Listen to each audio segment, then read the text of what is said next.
Court come to order. All right, good morning, ladies and gentlemen. Please be seated. We're back on the record in the matter of the state of Georgia versus Khalif Adams et al. In 22 SC 183572. Go ahead and take roll for the morning. Let's see, Mr. Stillwell and Mr. Botts and Mr. Sharp. Good morning, gentlemen. All right, Mr. Williams, Mr. Steele. Good morning. Good morning, Your Honor. Mr. Kendrick and Mr. Weinstein, good morning. Good morning, Your Honor. All right, Mr. Ewing, Mr. Matthews Sr., good morning. All right, Mr. Nichols and Mr. Harvey, good morning. And Mr. Ryan and Mr. Williams, good morning. All right. All right, Mr. Smith, Mr. Uhowski, Ms. Love, Mr. Atkins, and Mr. Brown, good morning. Good morning. All right.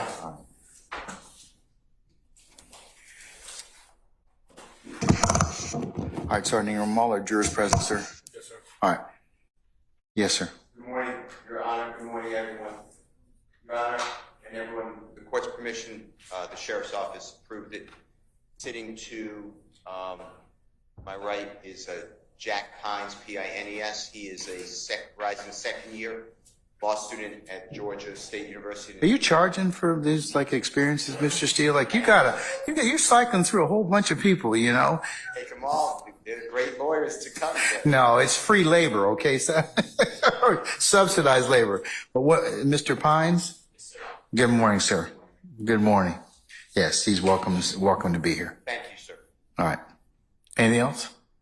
On behalf of Mr. Williams. Okay. Anything else before I call for our jurors? Oh, good morning, Ms. Haltwinger. Good morning. And where's Mr. Kokomo? Good morning. All right, good morning. Where's Ms. Knight? Did y'all let her go or something like that? Never. All right, okay, all right. Summon our jurors, please, sir.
All right, ladies and gentlemen, please be seated. All jurors present, count for. All right, thank you, Sergeant Ingram. All right, ladies and gentlemen of the jury, good morning. Good morning. All right, without further ado. All right, State, call your next witness. Good morning, Your Honor. At this time, the state calls to the stand Mr. Ira Singleton. All right, summon Mr. Singleton, please. Mr. Singleton, good morning, sir. Sir, if you would please approach the witness stand. Once you get there, if you'd be so kind and turn and face Sergeant Ingram, be sworn as a witness before you sit down, sir.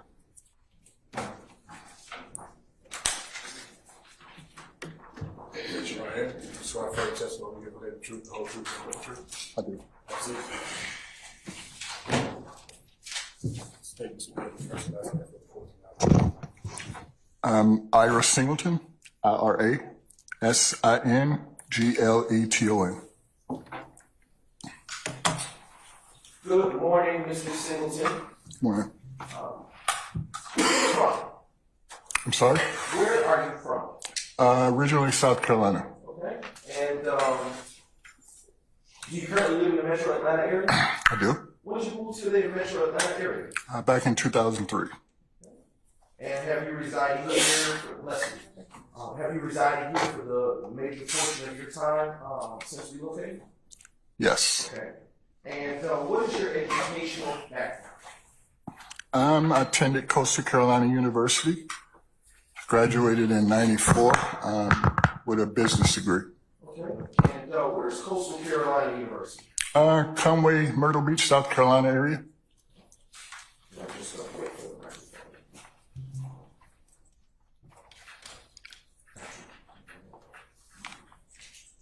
Can you hear me quite well?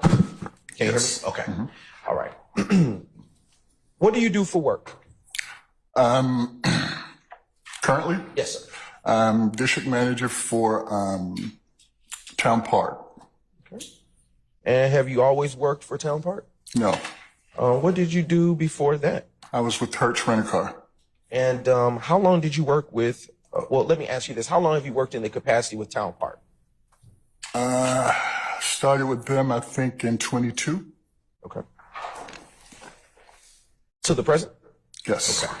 And when you were with Hertz, how long had you worked with Hertz? From October '94 until I think it was June or July of '21. And what kind of work did you do at Hertz?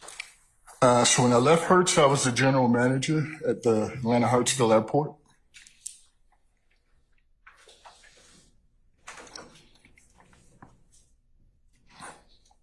And what was your first role when you arrived to Hertz? First role? Yes, sir. I started out at Hertz in Myrtle Beach as a counter sales agent. So I rented cars. Okay. I did that for a couple months. Okay. And you said you did that for a couple of months. Did something change after a couple of months? I was promoted. Okay. So yeah, I kind of moved up through the ranks. Okay. Became a manager, and that's how my career started. All right. And how long did you work at the Atlanta Hartsville-Jackson Airport location of Hertz Rental Car? So I transferred here in 2003. And then I was promoted again and transferred to work the Alabama market. Okay. That would have been 2009. And then I returned to Atlanta in another capacity back in 2000, I want to say 14. Okay. Right.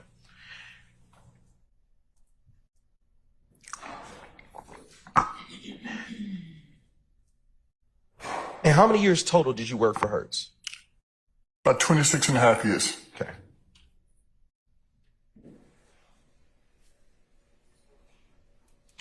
What were your duties and responsibilities in your capacity as the general manager at the Atlanta Hartsville-Jackson Hertz Rental Car Airport? Atlanta Hartsville-Jackson location of Hertz Rental Car. Basically, the P&Ls, overall service, sales, and just growth of the business. Okay. When you say P&R, what is that? P&L? P&L, excuse me. Oh, just your income statement, profit and losses. Okay. Sorry. No problem.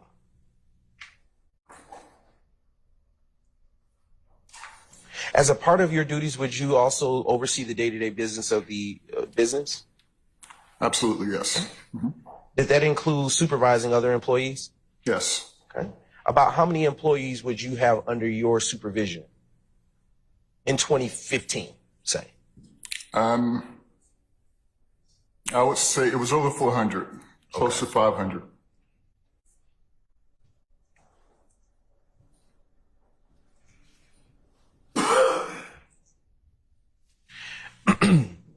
And as a part of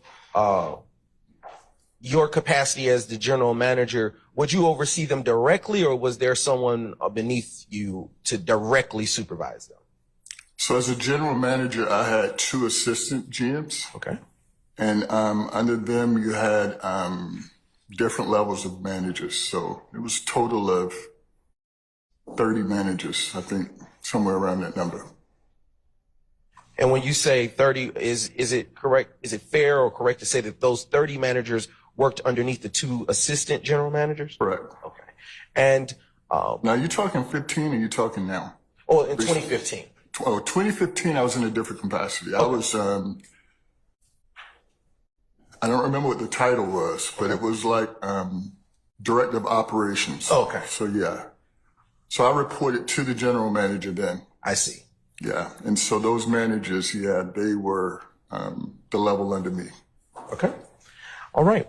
And in a part of, as a part of your role and responsibilities as the Director of Operations, well, let me ask you this. How long do you remember serving in that capacity? That would have been when I returned from Alabama until, I want to say 2019, maybe late 18. Okay. Do job titles at Hertz change frequently to your knowledge? Of course. Okay. Why is that? Anytime there's leadership change, the new leader, depending on where they come from, what their background is, they would change titles. At one point, I was a city operations manager, then I became a director of this, a director of that. So yeah, it always changed. And in those changes of the job titles that you described, were there just name changes, or did your duties change as a part of those job titles? It's name change. Okay. So is it fair to say that your duties and responsibilities as the Director of Operations were the same as when you were General Manager? No. Okay. What difference did you have in duties as Director of Operations versus when you were the General Manager? So general manager, you're like the head of everything. Okay. And as a general manager, you will have directors that report up to you. And as Director of Operations, what distinction did you have as what distinction between Director of Operations? What were your duties and responsibilities as that? Basically, similar to the general manager, because everything was aligned with your KPIs, right? Whatever the key points of interest are, that's what you're responsible for. So with operations, you have what we call the front of the house business, and then you have the back of the house. The front of the house would be anything dealing customer facing. Back of the house would be anything that's dealing with cleaning cars or servicing vehicles, maintenance side of it, this maintenance side of the business. All of that would be what we call back of the house. Okay. You say KPIs. Do you know what kind of things you would be focusing on as a KPI, key points of interest? Of course, sales, Okay. service levels, growth. Those are the main ones. Okay. All right.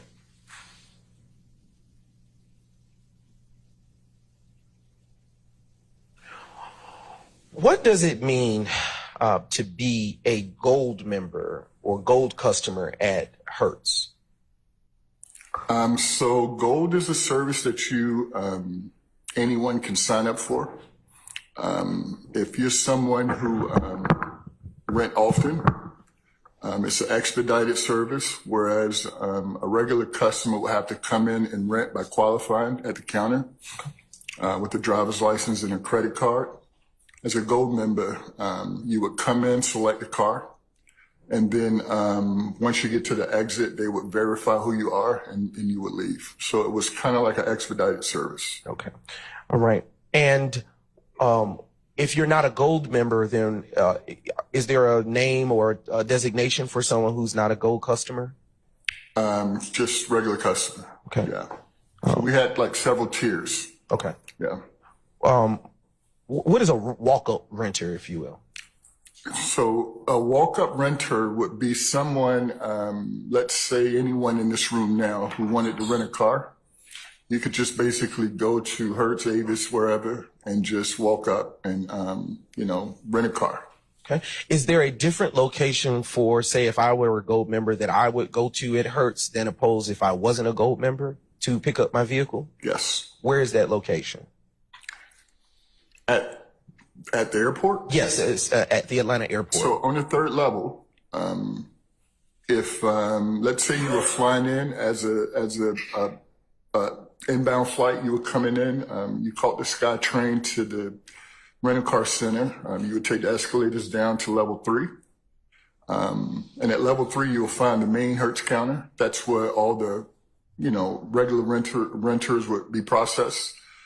When you go through the double doors and you cross the bridge, that area, what we call our VIP booth, it's a booth separate from the main counter. That's where your different tiers of gold would be serviced. Okay.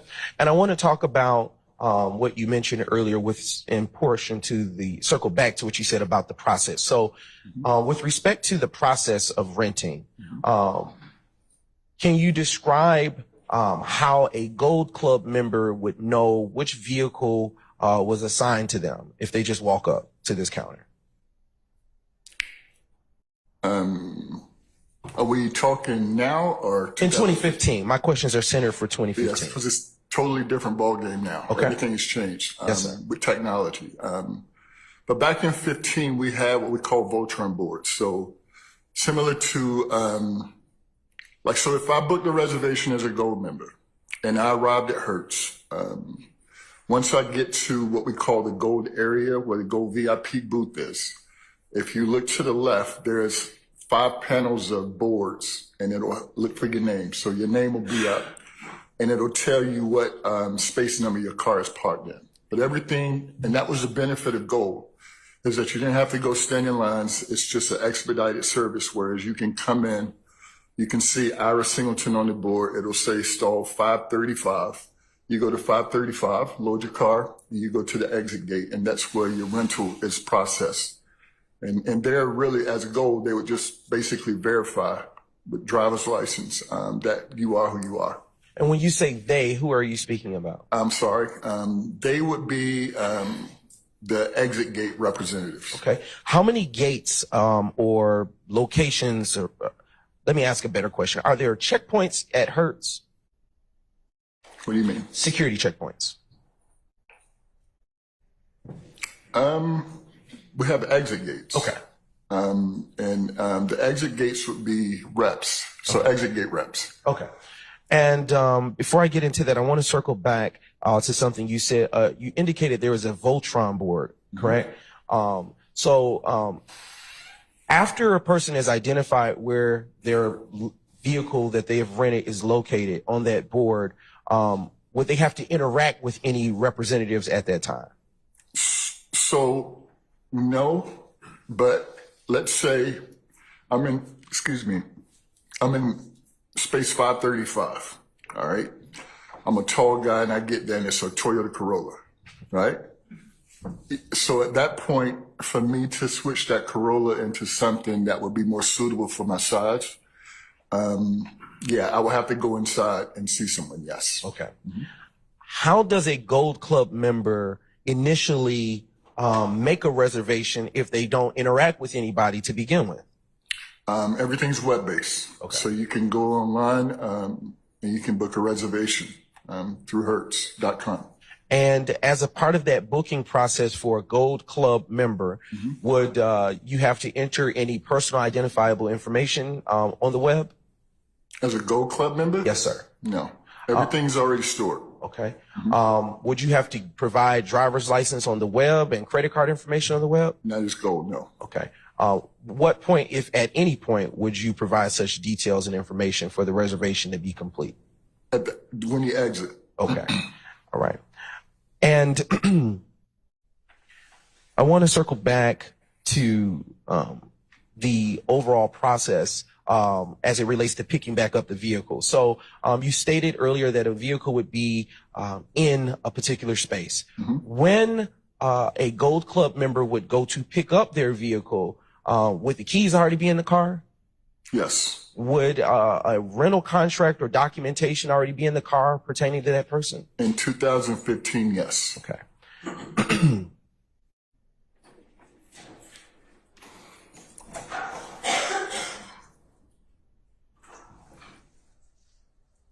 Okay. Would a So earlier you described, you made mention of the front of the business. Is the front of the business located inside of the airport? So when I say front of the business, in that term, that means anything customer facing. So anything that involves a customer, that's what I mean by that. Okay.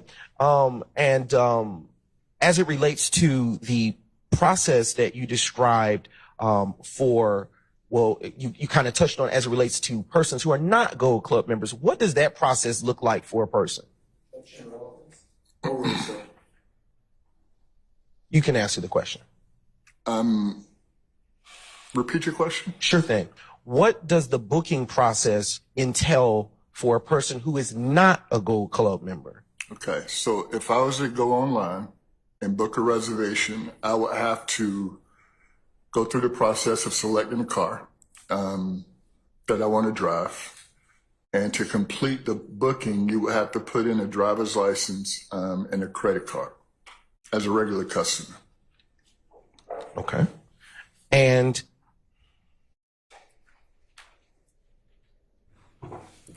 with that card information and driver's license information as a regular Hertz renter, at any point during the pickup process be verified?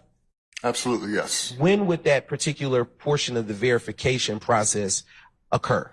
So that would occur at the start of the rental process. So once you approach the counter as an agent, I would introduce myself and then ask you for your driver's license and your credit card number. Okay. Do you know a Mr. Richard Alivor? Yes. And would you know what part of the business he would have been working? Where do you know him from? Hertz. Okay. Mm-hmm. And was there ever a time that you all worked together or he worked under you? Absolutely, yes. Would you have known where he was working in 2015? Inside of Hertz, that is? He was, back then, he was a gold agent. So he would work the gold VIP desk. That's where he was most of the time. Now, if he was working overtime, he possibly could be picking up a shift at the main counter. But in 15, Richard was a gold rep. Okay. Mm-hmm. And was he under your direct supervision? In 15, not direct. He had another manager that he reported to, and that manager reported to me. Okay. Now, I want to go back to what you were describing about vehicles being available for pickup based on what's printed on the board. Do you recall that part of your testimony? Yes. Okay. Can anyone just simply walk up and take a vehicle without having to go through any security checkpoint, simply because the keys are in the car and the rental contract is in the car? That would be called theft. But could they, based on the security checkpoints you described earlier, just come up and take a car and leave? I don't know how to answer that one. Okay. This is Atlanta. It happened all the time. Okay. All right. Let me ask you this. As a part of Hertz security gate that you described at the end, okay, are they supposed to check with a representative Absolutely. Before clearing that threshold? Yes. So okay. Any customer that rented a car will have to exit the main exits, and it's 5 exits. Okay. And at any given time, depending on what day, we would have, back in 15, 5 people at each one of the exit gates. There was also a service exit, which only employees were able to exit the service exit. Okay.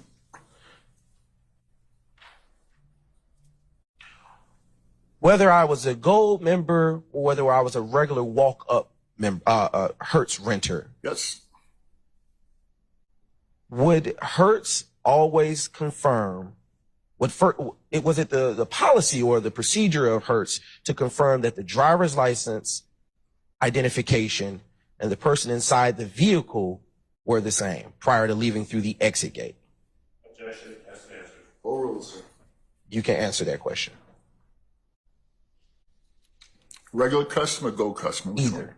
Let's start with the gold customer first. Gold customer, driver's license. Okay. Because everything's on file. Okay. So as a gold member, currently, my credit card, my driver's license is on file. When I rent a car now as a non-Hertz employee, I have to qualify when I leave the exit gate. So when I get there, now it's different, whereas everything is on your phone. And you know where to go. When you pick up your car, you go to the exit, they're going to ask you for your driver's license, and they verify your driver's license. They scan the car and they match everything. Back in 15, it was different because everything was a paper contract. And so that paper contract would say Ira Singleton. When I got to the exit as a gold customer, I would present my driver's license. And that's how they would verify that I am who I am. Okay. And verify that I'm in the right vehicle. Understood. Now, as it related to the process for someone who's not a Gold Club member, would you, in fact, would the back gate representatives, as you described, use your words, have to verify their identity prior to that vehicle being released through that gate as well? So back in 15, everything was done on the front end. So the rental process, you approach the counter, I receive your driver's license and your credit card, right? I have to verify that the license and the credit card match, right? So basically, I can't rent a car with Mr. Brown's credit card. So that's what I have to verify. That's procedure. And once that's verified, that's called, basically qualifying whoever's trying to rent a car to rent. Once that's done, then I would take them through the process, meaning we would go through all the questions that you would ask. Once everything was done, we would run the credit card for authorization for whatever the rental charges would be, plus whatever the incidental charge was back during that time. And then you would sign. So we would get a mag signature from you. I would return your driver's license and your credit card. You would go outside. I would tell you where the car's at. You would grab your car, and then you would go to the exit gate, right? One of the 5 customer exits. And then you would also, at that point, have to present your driver's license again. Okay. And would the person operating the vehicle have to be the person whose identity shows up on the driver's license and the rental contract? Yes. Okay.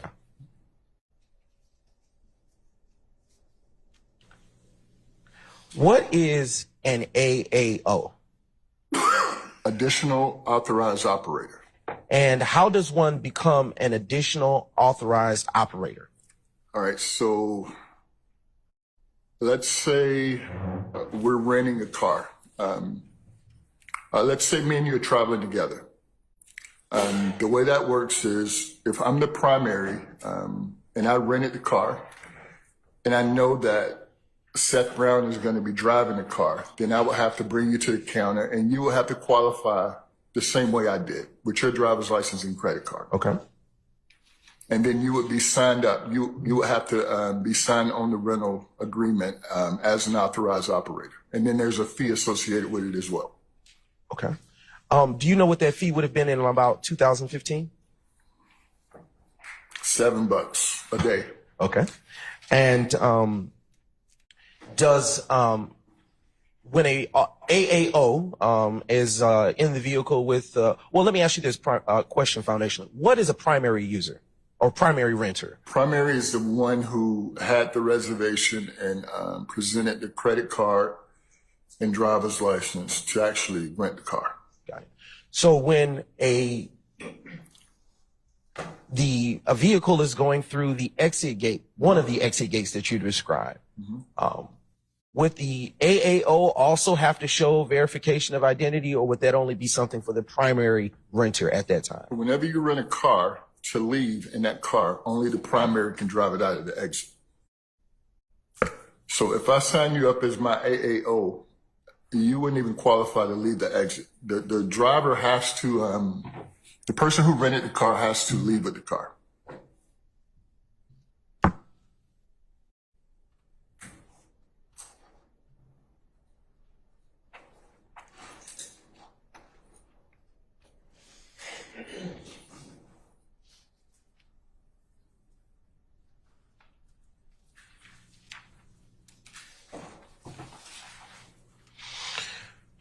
Mr. Singleton, as a part of your duties and responsibilities as a director of operations for Hertz in 2015, would you also have the responsibility to review documents from time to time? Yes. And would you also turn over documents to law enforcement if you receive such a request? So that process was different. Anything dealing with law enforcement or inquiries from local police, that would go through our regional security manager. And anything personal that was needed would have to, be subpoenaed, or, you would have to present some type of warrant. Okay. And pursuant to such warrant, if it, is presented properly, would then documents be allowed to be given over to law enforcement? Yes. Okay. I want to circle back to something you said earlier. Why do you have to be an AAO, or an authorized user or operator of a vehicle in order to drive it at a later time after it's left the exit gate? Well, it's actually to protect the renter and the person who's driving the vehicle. So let's say you get pulled over and you're driving a rental car from Hertz, and the officer asks you for your rental agreement or your contract and your driver's license, and it says my name, and then you're Seth Brown. I mean, that could be a problem for you with law enforcement. Okay. Is it also the case that, does being an authorized operator also have any relevance to insurance purposes? Yes. Can you describe what that relevance is? So if you took coverage from Hertz as the primary, meaning you're the person who rented the car, you're the one who's covered. So let's say you didn't have an authorized user on the car and something happened, then your coverage that you took from Hertz would be null and void. Same thing goes with, your personal insurance. If it's someone driving it that's not authorized, then possibly your insurance won't cover the rental car. Okay. Now, when you say coverage, are you referring to insurance? Yes. Okay.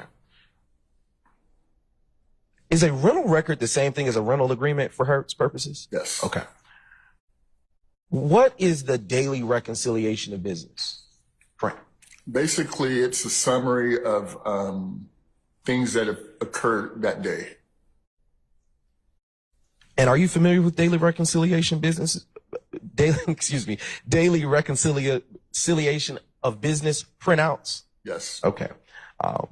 What is a transaction detail for legal inquiries print? Basically, it details everything that went on with that particular rental. Okay. And are you familiar or had any? Yes. Okay. And does Hertz utilize employee identification numbers? Yes. Would every employee have an employee identification number? Every employee dealing with guests, yes. When you're dealing with a customer, so to log into our rental system, you would have to have that 4-digit access number, yes. And would you have had a employee identification number? Yes. Would Mr. Richard Alivor have had an employee identification number? Of course.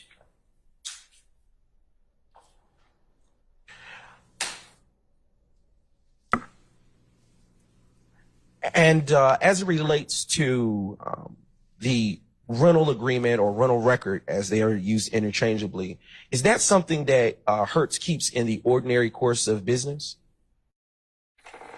Is it something that it prepares for rental transactions in the ordinary course of business? I'm kind of confused with that question. Okay. Sorry. I'll ask it a different way.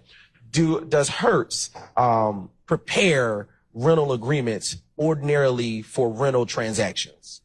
Yes. Okay. And are such documents prepared at or near the time of the rental transaction? During the transaction. Okay. as it relates to daily reconciliations of business prints, are those something that are kept in the ordinary course of business for Hertz? Yes, that's a back office function, though. Okay. It's not something that I would have access to at the main counter. Okay. But as with the last question, last document, is that something made at or near the time that such transactions are being processed through Hertz? Kind of, yes. Okay. I'm trying to make sure I understand your question. Sure. But that DRB that you're referring to, daily reconciliation, that's something that's produced. So if your transaction occurred today, Yes, sir. that reconciliation is available to me tomorrow. Okay. Yeah.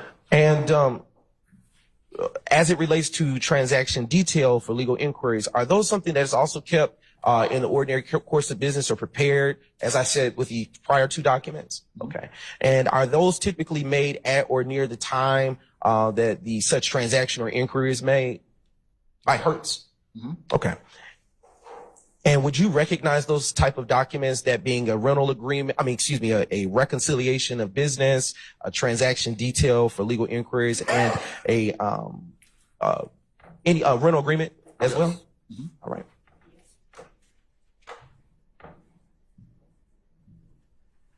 And for the record, are those yes? I'm so sorry. Yes. Okay. I am now showing defense counsel what has been previously shared in discovery and remarked as states exhibits 35 Yankee, let me restate, Madam Court Reporter, 333 Yankee, 335 Yankee, and 338 Yankee. Yes, sir.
I'll get the number on that one, please. It's 338. That's okay. Yes. Your Honor, with your permission, may I approach the witness? Yes, you may. Thank you, Your Honor. Mr. Singleton, I am now approaching with the documents that have been pre-marked and identified for the record as states 333 Yankee, 335 Yankee, and 338 Yankee. Just ask you to peruse those, and after you've had a chance to look over them, would you look back up at me, and then I'll ask you some further questions.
Okay. Just a second. All right.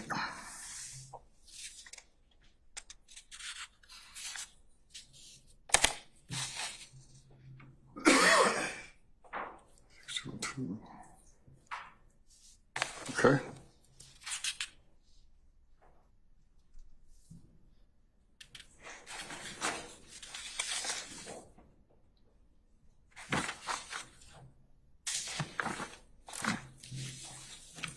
Okay.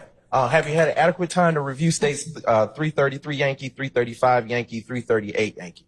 Yes. Okay. Starting with states 333 Yankee, what is states 333 Yankee? All right, so this would be DRB information for a rental. Okay.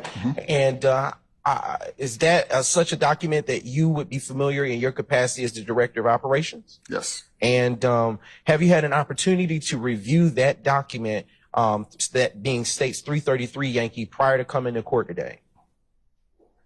This? Yes, sir. Yeah, we glanced at it. Okay. And at the time that you glanced at it, is it in the same or substantially the same condition as it was when you had the opportunity to review it prior to coming to court? And is that the kind of document that would be kept in the ordinary course of business for Hertz Rental Car Company? Yes. And would it be prepared at or near the time that a transaction was made, as we described earlier in general? Yes. So rental occurred today. This right here would be available after midnight tonight. Okay. Okay. And I want to now transition to states 335 Yankee, which is before you. What is states 335 Yankee, Mr. Singleton? This is another rental. Okay. And is that DRB print in the same, or excuse me, how do you know what that is? How do I know what this is? Yes, sir. Let me ask you a different question. Is that something you would have dealt with in your business as a Director of Operations for Hertz? In my capacity, yes. Yes, sir. And is that document that you've described and that is identified as States 335 Yankee, something that is prepared in the ordinary course of business for Hertz Rental Car Company? Yes. And have you had a chance to review States 335 Yankee prior to coming to court today? Yes. And is it in the same or substantially same condition as it was when you had the opportunity to review it prior? Yes. All right. And I want to turn your attention now to States 338 Yankee. All right. What is States 338 Yankee? This is a transactional detail report. Okay. And is that also something that you would have had to deal with in your capacity as the director of operations for Hertz? Not often, but yes. Okay. And have you had a chance to review that document prior to coming to court today? Yes. And is it in the same or substantially the same condition as it was when you prior reviewed it? It is. And is that another such document that would be prepared in the ordinary course of business for Hertz Rental Car Company?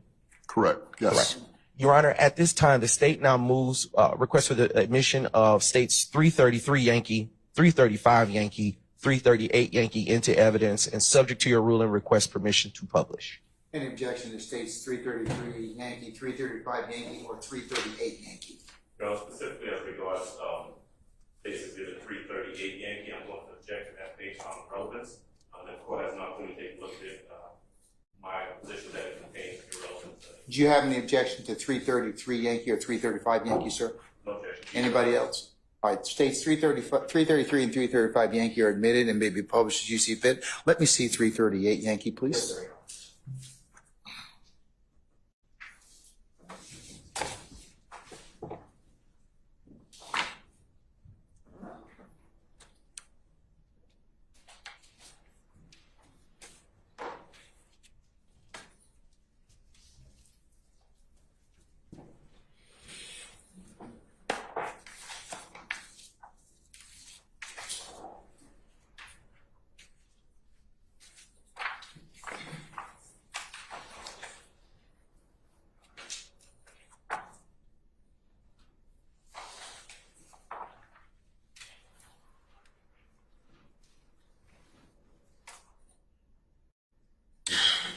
Mr.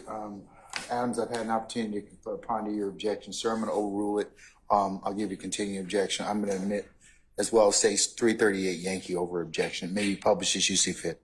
I also, and we can of course, I also ask that if comes to the court's ruling, that the items that should be redacted on 338. We object to the commentary, Your Honor. If we could approach on that matter.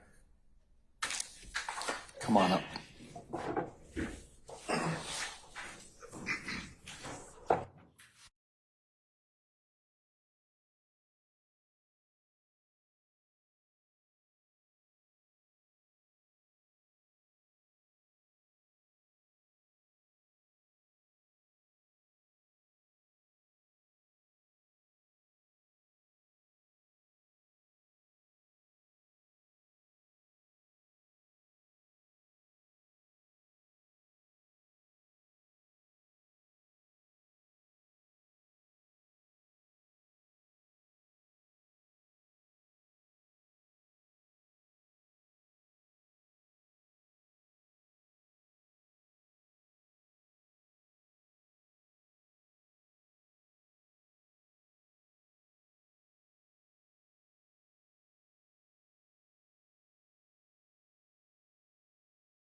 right, States 338, what Yankees admitted over at Jeff.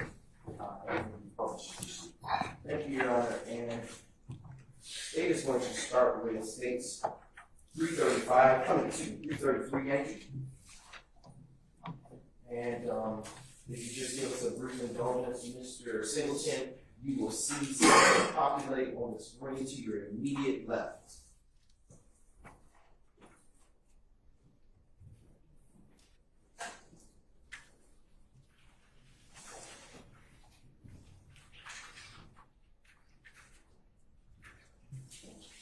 Okay. All right. You are now being shown states 333 Yankee, Yes. and I want to show you. This is a smart board. You can touch it and make markings on there, as you see. And alternatively, if that doesn't work, I'll give you the wooden one. Okay.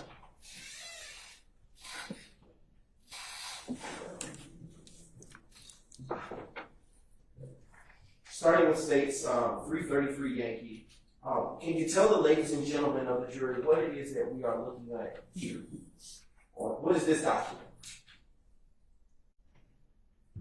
This is a rental agreement summary. I'm sorry, rental agreement summary. All right. Okay. Is this the same thing? Yes, it's the same thing, and I'll also allow you to know that right behind you, you might not know it, but there's a TV that shows the same thing. Okay. I probably, when not having you interact with the board, will have you stand up. Okay. With the court's permission, that is. He may step down for straight testimony for you. Thank you, Your Honor. Okay, so as it relates to State's Exhibit, yes. And just be careful. There's a ledge right there. Yeah. All right. For this State's Exhibit 333 Yankee, do you see a rental agreement number or rental record number as you described earlier? Yes. So this is it. So rental agreement, that's the number. Okay, what is the number that you see and that you were pointing at with the wooden pointer? Oh, so that's 103-976-202. Okay, and what does RA stand for? Rental agreement. Okay, just beneath that line that has RA on it, do you see a line that has a CO on it? Yes. What does CO stand for? So CO stands for checkout. Okay, and I'm actually going to give you this microphone. I'll project, and so that you can be heard. When you say checkout, does that mean that, are you saying that to the jury that they are leaving? That's the leading question. What do you mean by checkout? That's when the car was rented. Okay.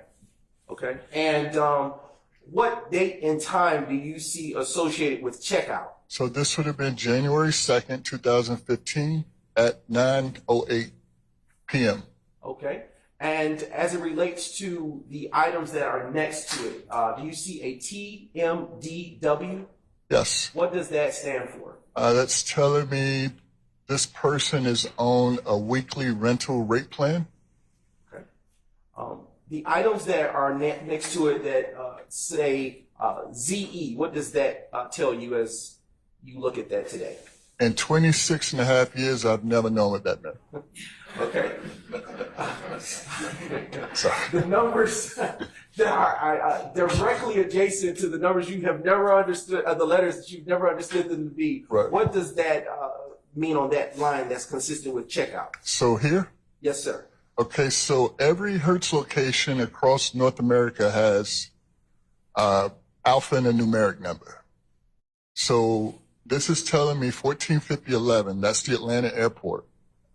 All right, and then if you go across here, every Hertz location is identified alpha this way. So you'll start with the state GA, ATL 11. What does US stand for? United States. Sorry. All right, no problem. And what is adjacent to that that says global RECV? What does that stand for? That occurs after the car's return. Right. But- Now, okay. Yeah. Do you have something more? I don't know exactly what that means, no. want to drop to the line just beneath the CO, where we read for checkout. Yep. What do you see there that says CI? So CI, that would stand for check-in. So this car returned on January 7th, 2015, which was a Wednesday at 8:32 p.m. And does that contain, on that line where CI is for checkout, does it contain the same alpha and location? Correct. Yep. I want to drop down just, well, not for you, Mr. Atkins, but for you, Mr. Singleton. Is there a renter associated with this rental agreement for this rental that occurred on January the 2nd, 2015? Yes. What name or do you see, if any? Jeffrey Williams. Okay. And beneath that, is there a card number associated with Mr. Williams' rental for this vehicle? Yes, MasterCard. Okay. Is that what MC stands for? Correct. All right. And what numbers do you see to the right of MC, if any? 05 534 869, and then it's X. So it's masked, so you only get certain numbers from the card. Okay. And to the right of that, those numbers that you see that are masked at the end, do you see any more language on this record? On this line? On that same line? Yeah, it's telling me that it's not a debit card. Okay. And here? Yes. What is that? Gold Cust. This is telling me that he's not a gold customer. He's not 5-star. And it's not a gold rent. And he's not platinum. So he rented as like a regular customer. And beneath that line, if you go down two more, on the far left of it, do you see a language that's RESVID? Yes. What does that stand for? So that's indicating that it was a confirmed reservation on day of pickup. Okay. And would that reservation have been made prior to pickup? There's two ways to answer that. Yes. Okay. Because we have seen people, as a walk-up. So let's say I walk up and they say the rate's going to be $500 for the week. Then I go online and the rate's $199 for the week. So people will book reses while they're there. But yeah, this is telling me that this reservation was already in place before Mr. Williams picked up. Yes. Okay. What is the CDP number? This is your corporate discount program number. 14. I don't know how I remember this, but that stands for AAA. All right. Okay. Now I want to go a little lower as it relates to, we're going to go to page 2 of this same document, which is identified as and admitted to evidence as States Exhibit 333 Yankee. Okay. All right. Do you see, I'll ask you this, is the rental agreement number the same on this page as it was for the last page? 6202, yep. Okay. And is the location the same, is the location listed from where it was rented the same as on the first page? 145011, yes, Atlanta Airport. And what checkout do you see associated with this page, if any? January 2nd, Atlanta Airport. That's when it was rented. I'm going to turn your attention now to page 3 of this same document, identified as States Exhibit 333 Yankee. And on page 3, do you see a rental agreement number that is consistent with what you saw on the first page? 6202, yes. All right. And I now want to turn your attention to the first column on the far left side of this same document and ask you, what is never lost? Never lost is, what do we call it today? Navigation. Okay. Yeah, so never lost is a unit that we used to install in Hertz cars. And was that system or technology a part of this vehicle that was rented by Mr. Williams? The end indicator would tell me no. What is Prestige rent? So back in 2015, we had a Prestige car program. And so those cars would include just over the top. Range Rovers, S-Class Mercedes, different types of vehicles like that. Was this a prestige rental? Based on this record? I can tell you that in 15, probably no. But looking at the type of car, it would have been now. What about BMR Res? Where are you seeing that at? Oh, right beneath prestige rent. BMR, oh, excuse me, I said it wrong. BMR Res. Not familiar with that. Okay. Just beneath that line item, do you see a vehicle identification number? This would be the VIN number to the vehicle that was driven, yes. What's the VIN number associated with this vehicle that was driven? This would be the Stingray Corvette. Okay. What is the VIN number associated with the Stingray Corvette that Mr. Williams rented on January 2nd, 2015? You need me to read the whole thing? Yes, sir. 1, G as in George, 1, Y, F, 2, D as in David, 7, 2, E as in Eddie, 512, 4682.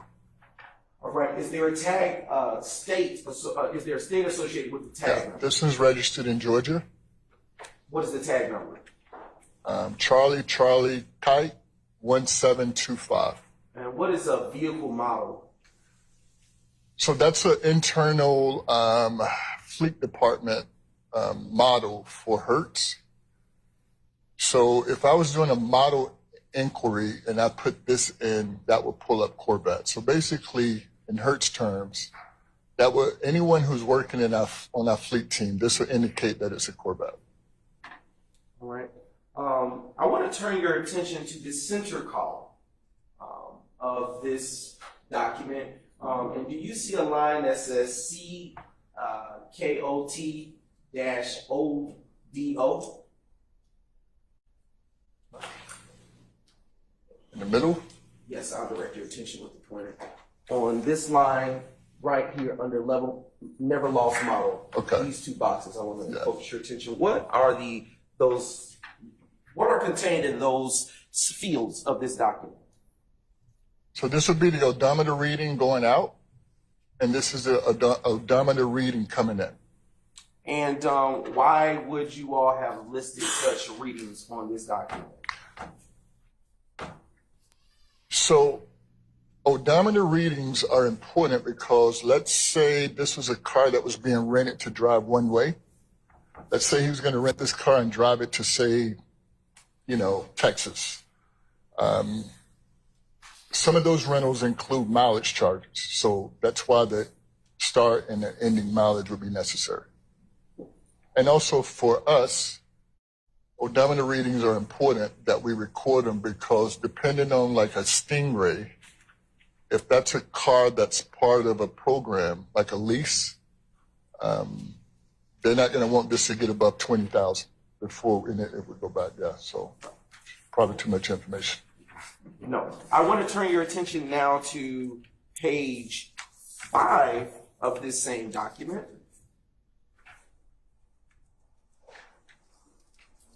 Yes, sir.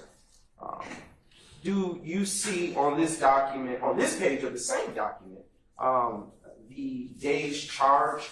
How many days charged, Mr. Williams? How many days Mr. Williams was charged? Excuse me. Days charged was 7. Okay, and what is under driven? You see driven? Yeah, 4.98. Yes, sir. Not sure what that means. Right beneath the 4.98 number, how many miles driven do you see Mr. Williams had on this? So 279 miles is put on this car. I want to go a little bit lower to the word upsell. Do you see that word on this document? Correct. Yes, right here. What would that mean for you in looking at this document? That this was not the original car that was booked, and he did a vehicle upsell into this Corvette. Is upsell synonymous with upgrade? Correct.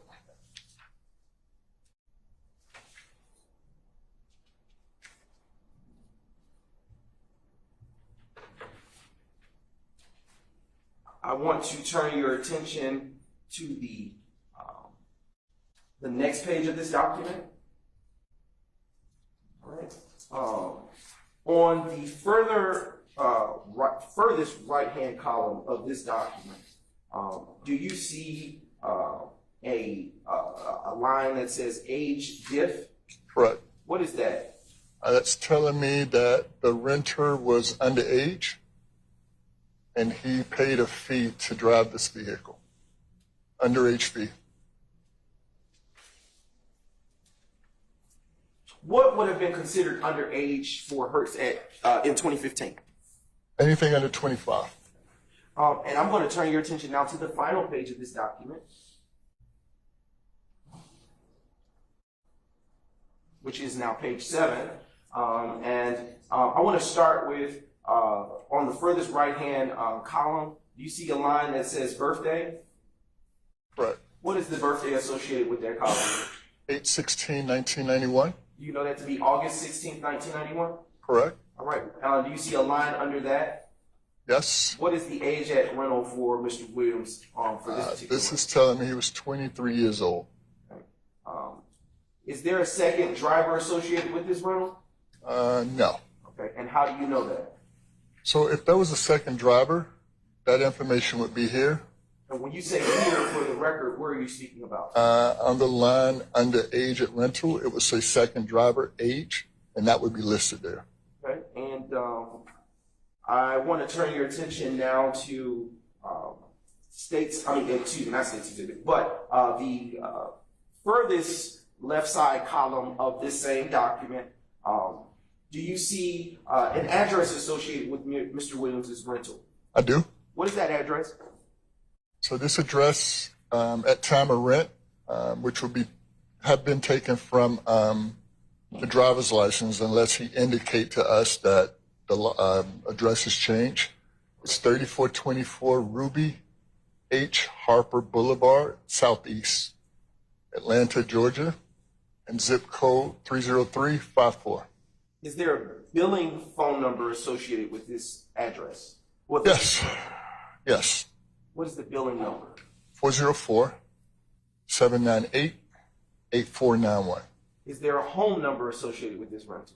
Yes, 504-975-3904. Was there a driver's license number associated with this rental? Yes. Do you see any such digits on this type of? So again, for PID purposes, it's masked, but it's telling me he had a Georgia license, and this is the ending numbers of that license. I am going to now publish for your viewing States Exhibit 335 Yankee. And just a brief indulgence as Mr. Atkins pulls that out.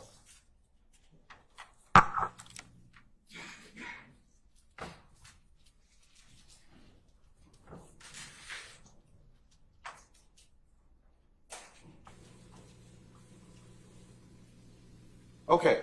Before you now is the first page of States Exhibit 335 Yankee. What are we looking at here, Mr. Singleton? This is another rental agreement. Okay. Is this you say rental agreement, is this a DRB print or a rental agreement? Yes. Okay. All right. Do you see a rental agreement number associated with this daily reconciliation of business print? Yes. 105-939-735. Yes.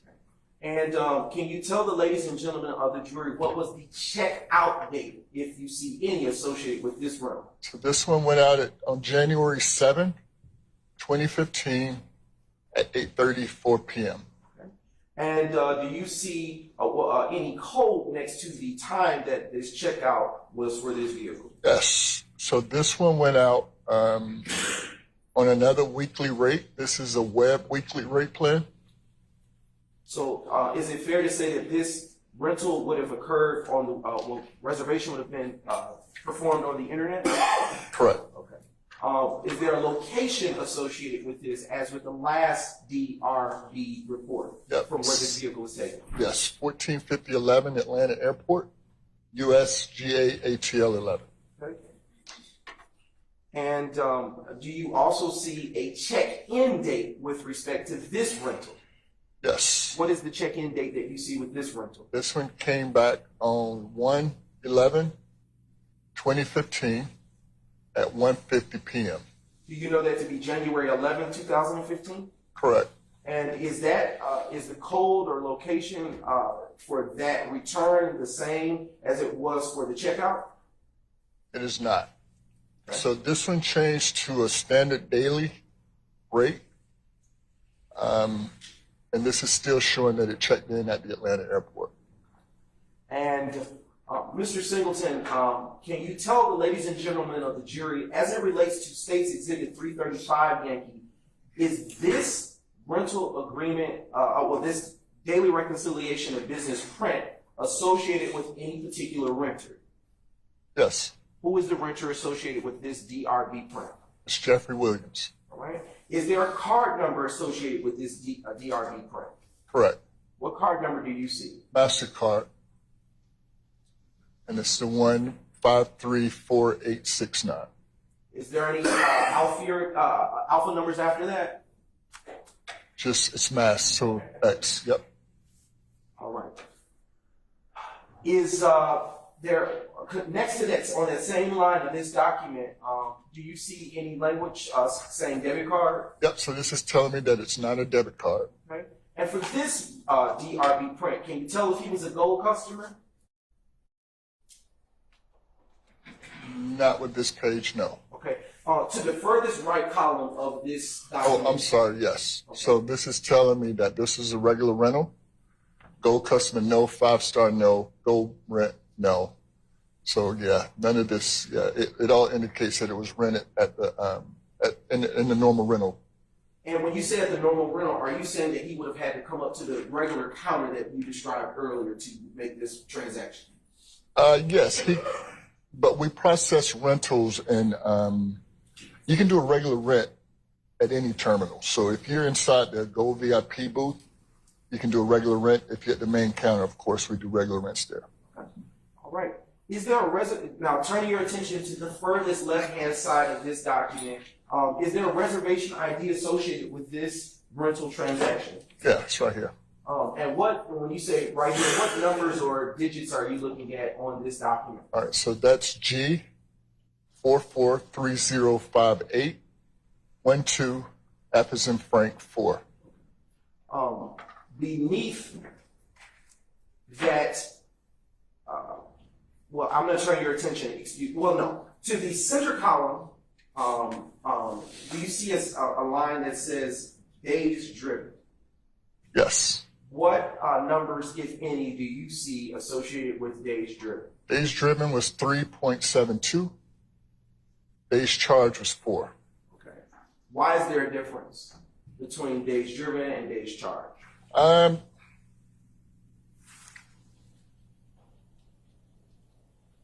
If you look at the time, so he went out at 8:34.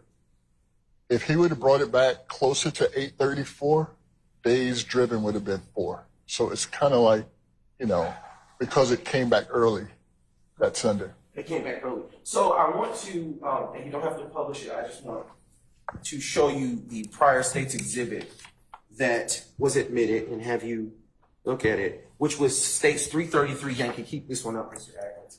And I want to show you just briefly at the top left-hand corner of this document, can you tell the ladies and gentlemen of the jury if the check-in for that vehicle was the same date as the check-out for the second vehicle that Mr. Williams rented in State's Exhibit 335?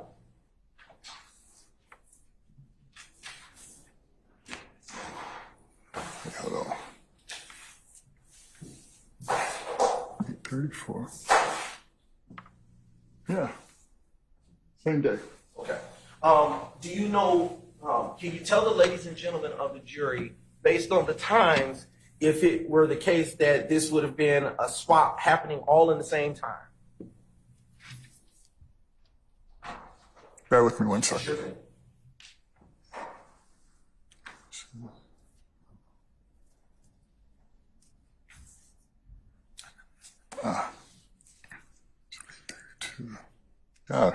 Yes. Okay. So, yeah. I didn't mean to interrupt. You can finish your statement. Yeah, so one was, one was returned and then one was rented a couple minutes later. Okay, so when you say one was returned, are you referring to the return of the Corvette, which was rented first? Stingray Corvette? Hold on one second. Let's be sure.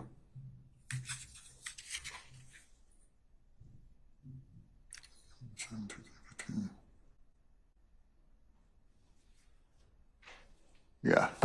So the Stingray was returned.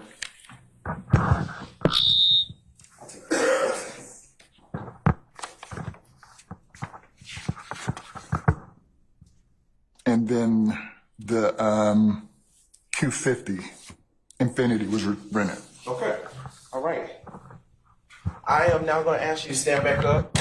And I'm going to give you this microphone back. And I want to direct your attention to the second page of State's Exhibit 335 Yankee. All right. Before you use the second page of State's 335 Yankee, do you see a rental agreement on this second page of that document? Yes. Okay. And is that the same rental agreement number that you saw on the first page of this same document? Correct. Okay. And I want to show you now just a brief indulgence.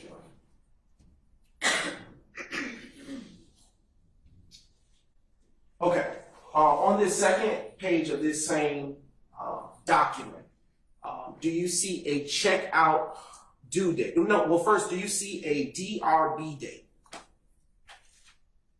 on the first column? Check out. Let's see. Oh, yeah. DRB date is January the 11th, 2015. Would that have been the date that the vehicle was returned to Hertz? That is correct. Okay, and do you beneath that same line see a checkout due date? Correct. What is the date associated with the checkout due date? January 12th. From your understanding of this document, would that mean that the vehicle was returned?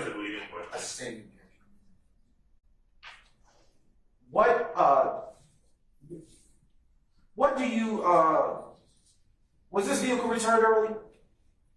Yes. And I'm now going to direct your attention to the third page of this same document. Okay, all right.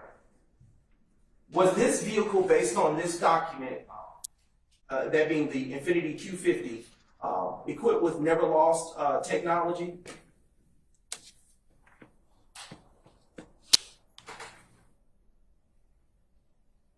Yes.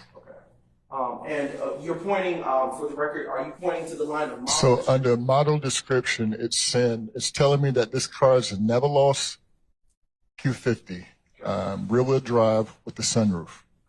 And are you referencing SUN for sunroof on this Infiniti Q50? That is correct. Okay. And I want to take your attention back up to on the same column, just further up on this document. Do you see a vehicle ID number associated with this Q50 Infiniti that is equipped with the sunroof? That is the VIN number, yes. Do I need to read it? Yes, please. J, N as in Nancy, 1, B as in boy, V as in Victor, 7, A as in Apple, P as in Paul, 7, E as in Eddie, M as in Mary, 680965. Right. Is there a tag, a state associated with the tags for this Infiniti Q50 equipped with a sunroof? Yes, this one has a Florida registration, a Florida tag. Okay. What's the tag number associated with this Infiniti Q50 equipped with a sunroof? S as in Sam, 322. U as in unicorn, S as in Sam. And what is the vehicle model? This again is a fleet code internal for Hertz, N5QN. All right. I want to ask you something that pertains to the prior page that we looked at, and you don't have to switch the page. I just want to ask you, Mr. Singleton, What is a checkout due date?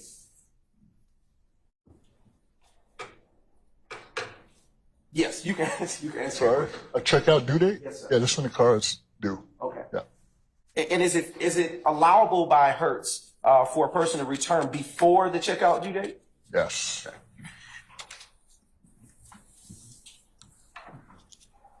All right. I want to turn your attention to the furthest right-hand column of this same page on States Exhibit 335 Yankee. And to the first line that appears there, do you see one that says car/truck IND? Yes. What is the letter, if any, do you see to the right of that? C is in Charlie. Okay, and the C, what does C mean? That's indicating that it is a car. Okay. And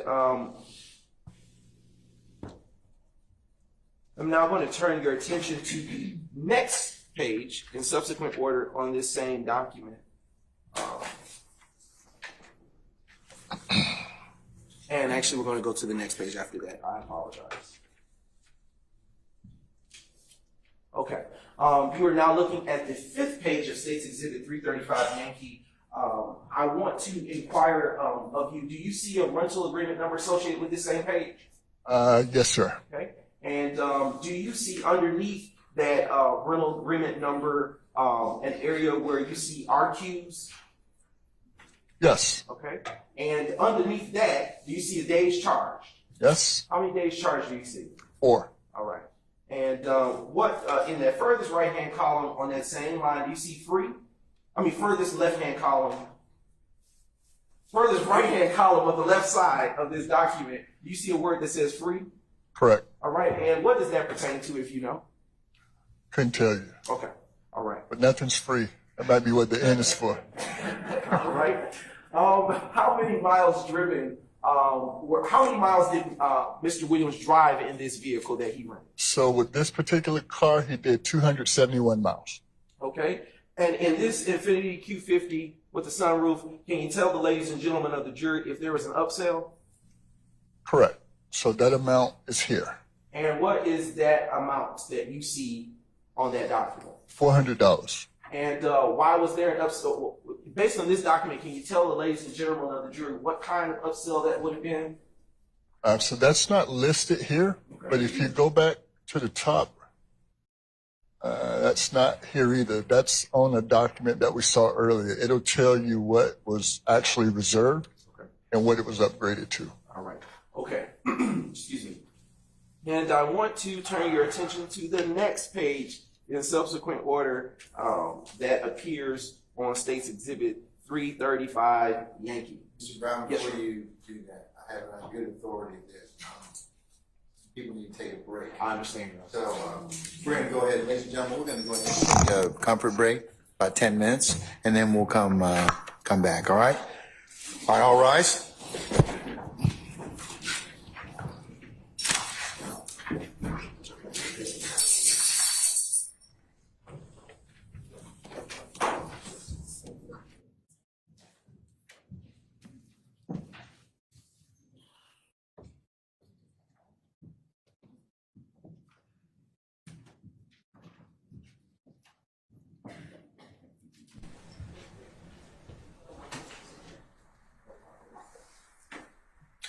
All right, ladies and gentlemen, our jury has left us, so we're in recess for 10 minutes.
All right, ladies and gentlemen, please be seated.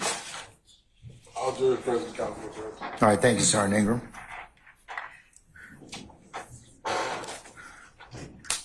All right, Mr. Brown, whenever you're ready, sir.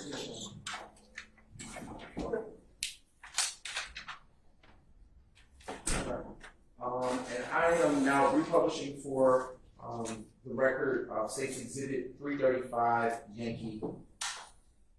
And we are going to be on page 5 of that same exhibit. And all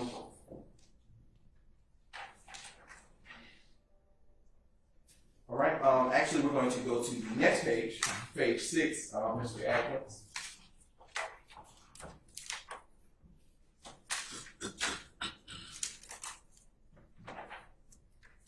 Okay. Now showing page 6 of that same document. All right, Mr. Singleton, prior to the break, and I'm going to ask you to stand up again, just briefly. I want you to point back to the area where you saw upsell on State's 335 Yankee. Can you see that? Yes. Okay. For the upsell charge, how much was that? $400. And does that pertains to the Q50 Infinity that contained the sunroof, correct? That is correct, yes. And for the upsell charge, would a person such as a rental agent like Mr. Alivor receive any kind of commission or fees for that? Yes. How much? That's tough because it's based on the penetration. I don't want to get too deep, but it's based on a lot of things. It's not just one particular car. So like with this vehicle, it's telling me the rate was $92.50 a day, and his upsell charge for 4 days would have been $100 a day. And so yes, he's commissioned off of that. Okay. And say I have rented 2 cars to Mr. Williams with an upsell. Would I receive a commission from both such rentals? Objection as to relevance. I'm overruling the objection, sir. You can answer that question. Yes, you're commissioned off of your sales. All right. I am now going to turn to the, well, no, I want to keep you on the same page. And I want to show you in the furthest right-hand column of this same document, do you see the area where it says age difference as in the prior State's exhibit? Yes, $80. And it's an $80 charge in Yes. total? Yes. Okay. And do you see beneath, all the way at the bottom, a total for all of the charges? Yes, correct. So total charges was $1,278.83. I'm now going to turn your attention to the final page of State's Exhibit 335 Yankee. And I'm going to ask you to focus your attention on the top left-hand corner of this same document. Do you see a rental agreement number associated with this same page? Yes. See a checkout date associated with this rental? Yes, January 7, 2015. Okay. And do you also see a customer ID number on this page? Yes. What is that customer ID number associated with Mr. Williams' rental of the Q50 Infinity with the Sunroof? I'm not sure. Do you see those numbers next to customer ID number? ID?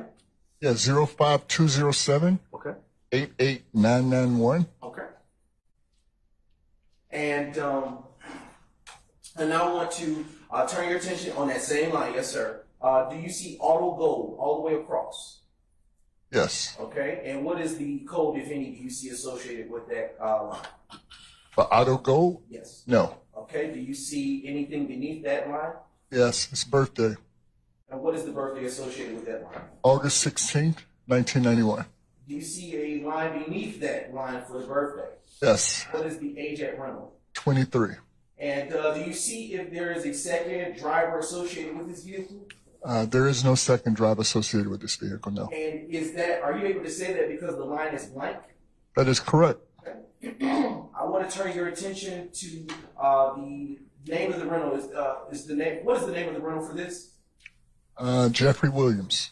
Is that the same name that was on the first state's exhibit, identified as state's exhibit 333 Yankee? That is correct. All right, now, is there an address associated with Mr. Williams' rental? Yes. What is his address associated with this rental? 3424 Ruby H. Harper Boulevard, Southeast, Atlanta, Georgia, 30354. Okay, now I want to go to the lines just beneath the city and state. Do you see a home number associated with this rental? Yes, it's 504-975-3904. Do you see a billing number associated with this rental by Mr. Williams? Yes, that is 404-798-8491. Do you see a driver's license, country and state associated with his license? Yes, driver's license, state of Georgia, and of course it's mask, 50 like a GA. Okay. And I am now going to turn your attention to the line on the furthest left-hand column of this same page on this document. Do you see a line that says CC1? Yes. What does that stand for? Credit card that was used to pay for the rental. What is the credit card associated with this rental? The number is masked, but it's 534869. That's what's available to see. Okay. Is there anything that follows that last digit of 9? I'm sorry, XX. Okay. And I want to ask you to turn your attention to the second line underneath. What does CC2 pertain to? And be careful, that ledge is really close to, you're really close to the ledge. Now, we got it. All right, so CC2 would tell me, let's say the renter returned and they want to change the form of payment from MasterCard to, say, American Express. So that number would be on the second line. Right. So that's when you change the form of payment. Yes, sir. And I want to turn your attention now to, well, you can reclaim your seat.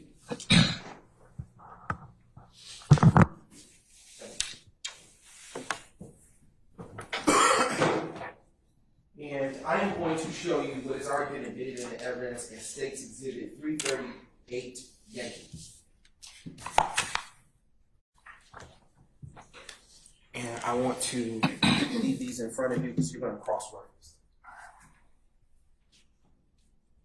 Yes, 338, please. And we're publishing now for the jury. States 338 Yankee, Your Honor.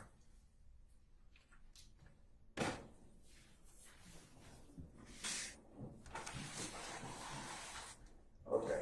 And if you could zoom in, Mr. Atkins, thank you. All right. To the top left-hand corner of this document, identified and admitted already in the evidence, it states 338 Yankee. Do you see any reporting periods associated with this query for this document? First page of this document. Yes. What is the reporting period associated with the first page of this document?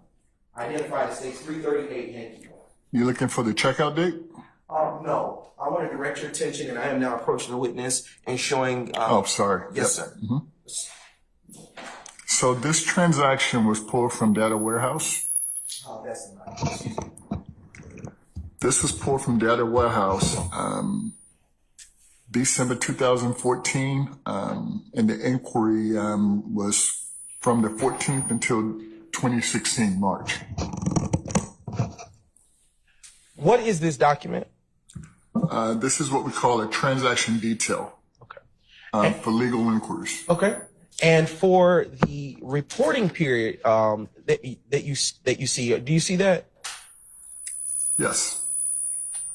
So bring in this mic. I'm not sure where it's coming from, Your Honor.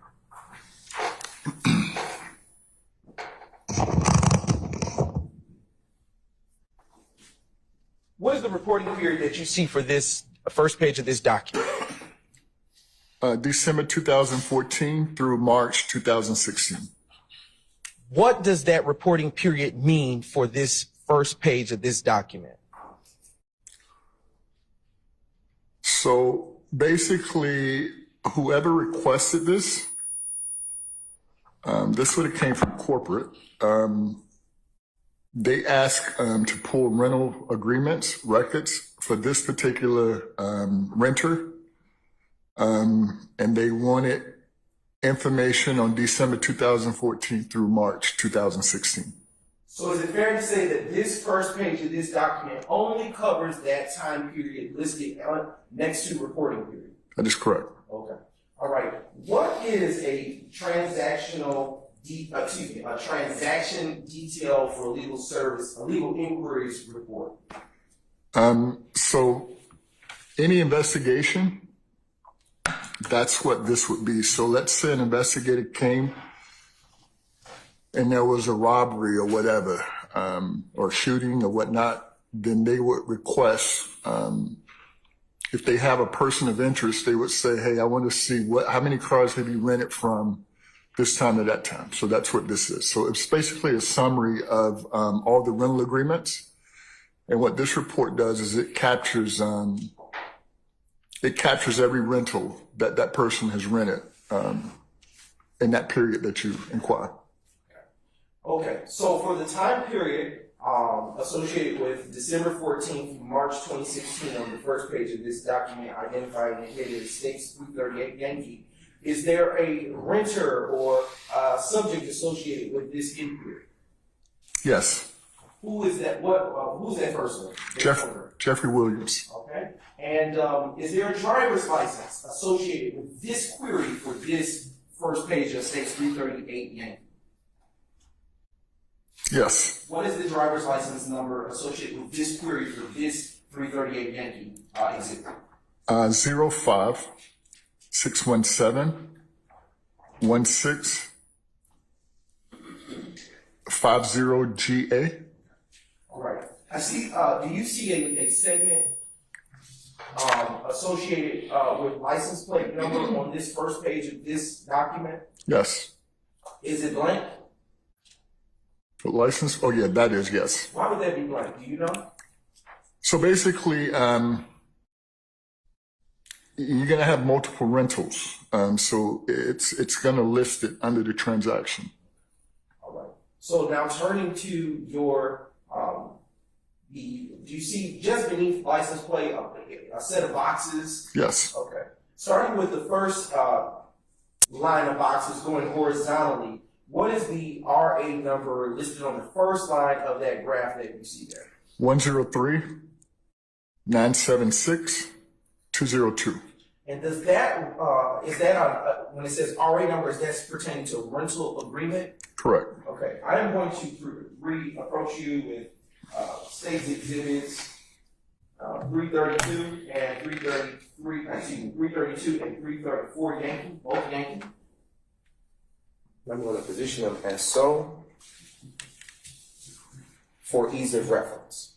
On the first line of that, on the first line of States Exhibit 338 Yankee, where you just read the rental agreement number, does that rental agreement number correspond to what rental agreement number is located on States 332 Yankee? Yes. Okay. All right. And what is located on States 332? What is the rental record number associated with States 332 Yankee? That's 103 976 202. All right. Now I'm going to turn your attention back to States 338 Yankee. Okay? All right. And is there a checkout state associated with that rental? Well, let me ask you this: is there a checkout date associated with the first rental that you just described? Yes. What is the checkout date? January 2nd, 2015. Is there a checkout state associated with that first rental? I'm sorry? Is there a checkout state? Yes. Okay. Sorry. What state is that? That's Georgia. And the checkout location ID, is there one associated with that as well? Yes. What do you see on that first line of States 338 Yankee? USGAHEL 11. And do you see also a checkout location description? Yes. And what is it that you see on States 338 Yankee as the checkout location description? Atlanta Hartsville International. Okay. Do you also see a check-in date associated with that first rental by Mr. Williams? Yes. And what is that check-in date? January 7, 2015. And does the checkout date and the check-in date correspond? Is the checkout date on states 338 Yankee as well as the check-in date correspond to what is located on states 332 Yankee, which is the rental agreement? Yes. What is the check-in state associated with the first rental made by Mr. Williams? The check-in state? Yes, sir. Georgia.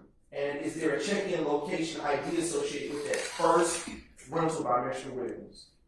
Yes. Okay. What is the check-in location? Atlanta Airport.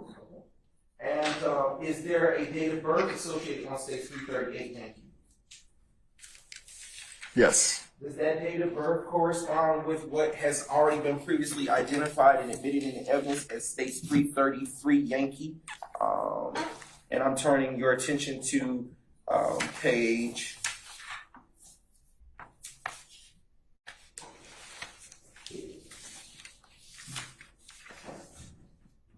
7 of that document.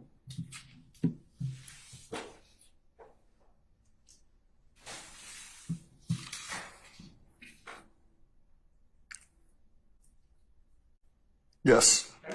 And is there a license plate number associated with this first rental by Mr. Williams? And if you can slide the exhibit over just a little bit, Mr.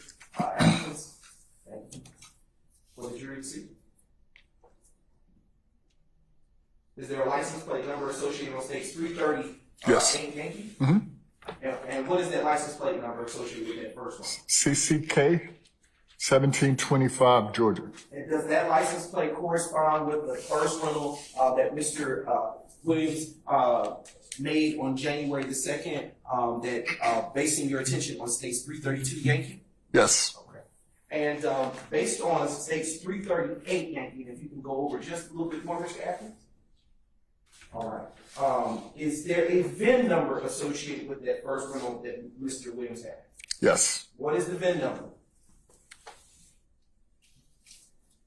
1G 1Y F 207 2E 124682. Okay, and I am turning your attention now to states 333 Yankee. Does that VIN number that you just called off, that you read from states 338 Yankee, correspond to what is listed on states 3? Just a brief moment, Ms. Weaver. 333 Yankee. Does that VIN number correspond to that document? Yes. Okay. Basically turning your attention back to state 338 Yankee. Is there a total amount of miles driven on this first rental by Mr. Williams? There is. How many total miles did he drive? 279 miles. Okay.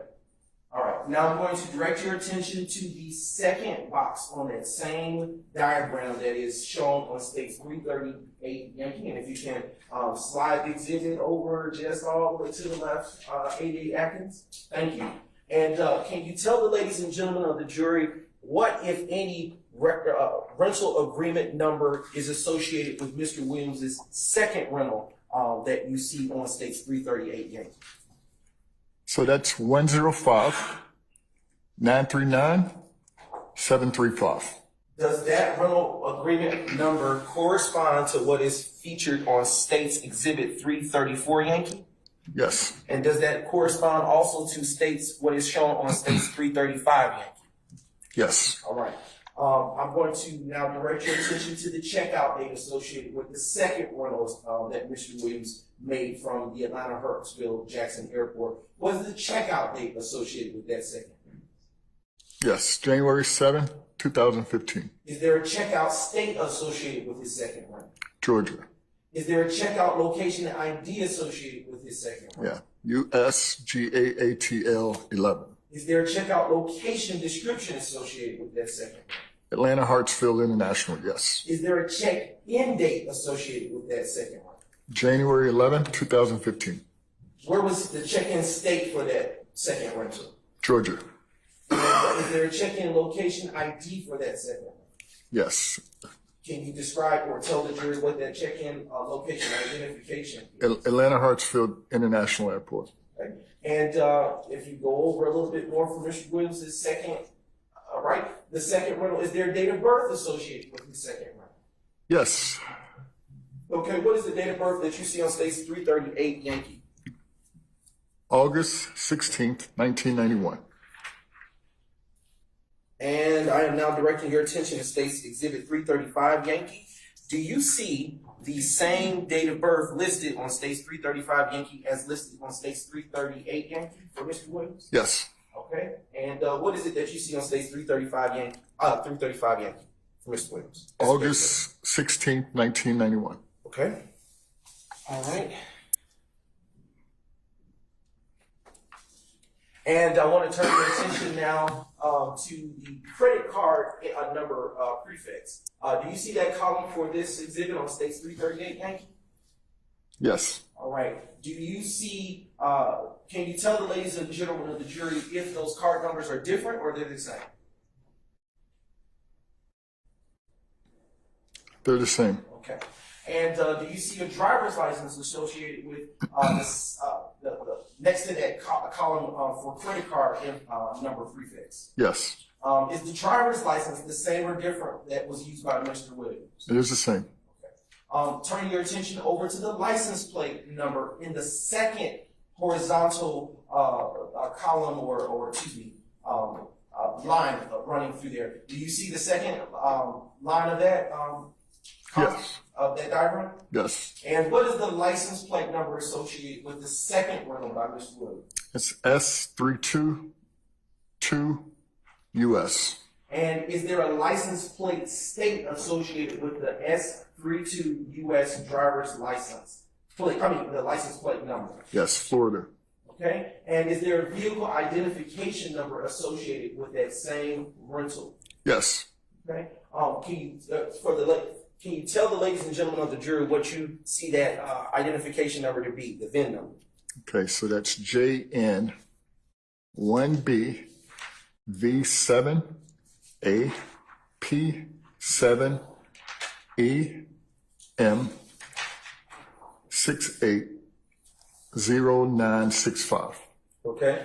I am now turning your attention back to States 335 Yankee. And I would like for you to tell the ladies and gentlemen of the jury, does the license plate number that is shown on States 338 for the rental occurring on January 7th match what is listed on States 335 Yankee on page 5? Yes.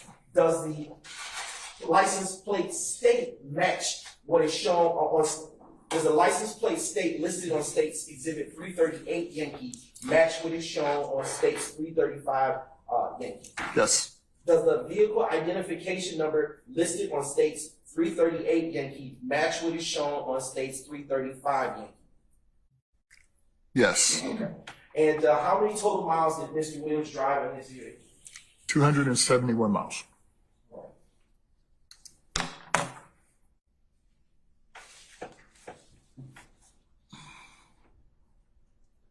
Just a brief indulgence, Chairman.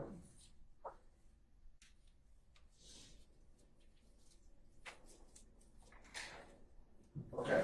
I am going to utilize it with Mr. Williams, Mr. Atkins. If you could turn to the left side of this document pertaining to Mr. Williams, I'm going to show Mr. Singleton State's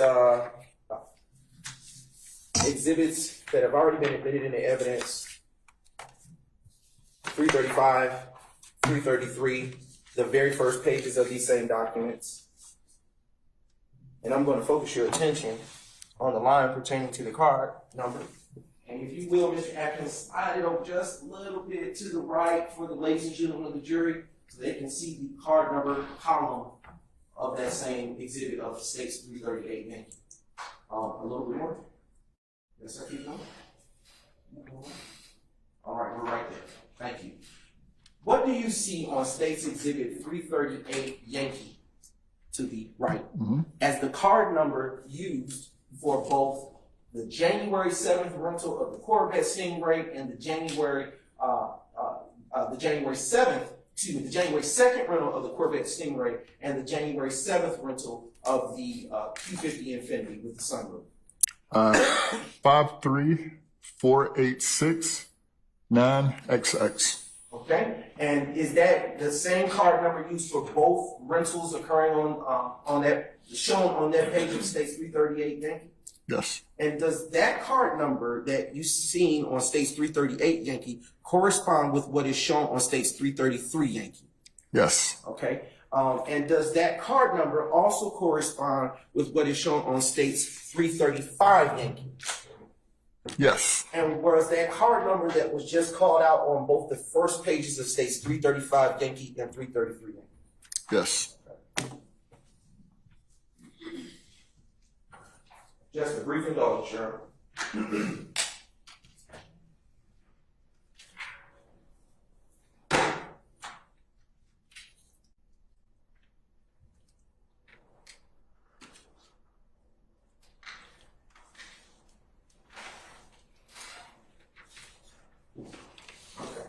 I want to direct your attention to States 334 Yankee, which is already been admitted into evidence and is before you now. Excuse me. I actually want to start with States 332 Yankee. Apologies, Mr. Atkins. And it will be populating on the screen momentarily. All right.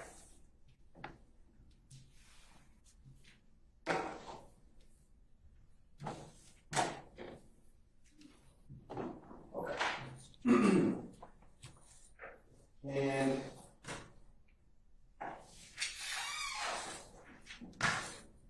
I want to direct your attention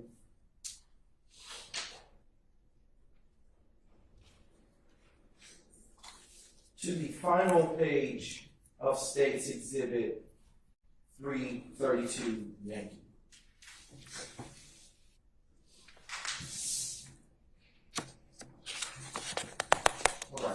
Earlier during your testimony, do you recall indicating that there had to be a MAG signature associated with the rental, each rental? Yes. What did you mean by that? So basically, it's kind of like when you go in a store, how they have the box where you swipe your card and you sign the box. So back in the old days, we used to sign the contract with a pen. But MAG is where they capture the signature electronically. Okay. And I want to scroll all the way to the bottom of the State's Exhibit identified as State's 332 Yankee. Mm-hmm. And do you see a signature associated with this particular exhibit, State's Exhibit 332 Yankee? Yes. All right. What signature do you, and does this signature pertain to the rental of the Corvette, 2014 Corvette Stingray? Yes. Okay. And I want to go back to page 1 of this same document. And do you see a name associated with this particular State's Exhibit for this rental of this Corvette Stingray? Yes. What is the name? Jeffrey Williams. All right. I want to turn your attention now to State's 334 Yankee.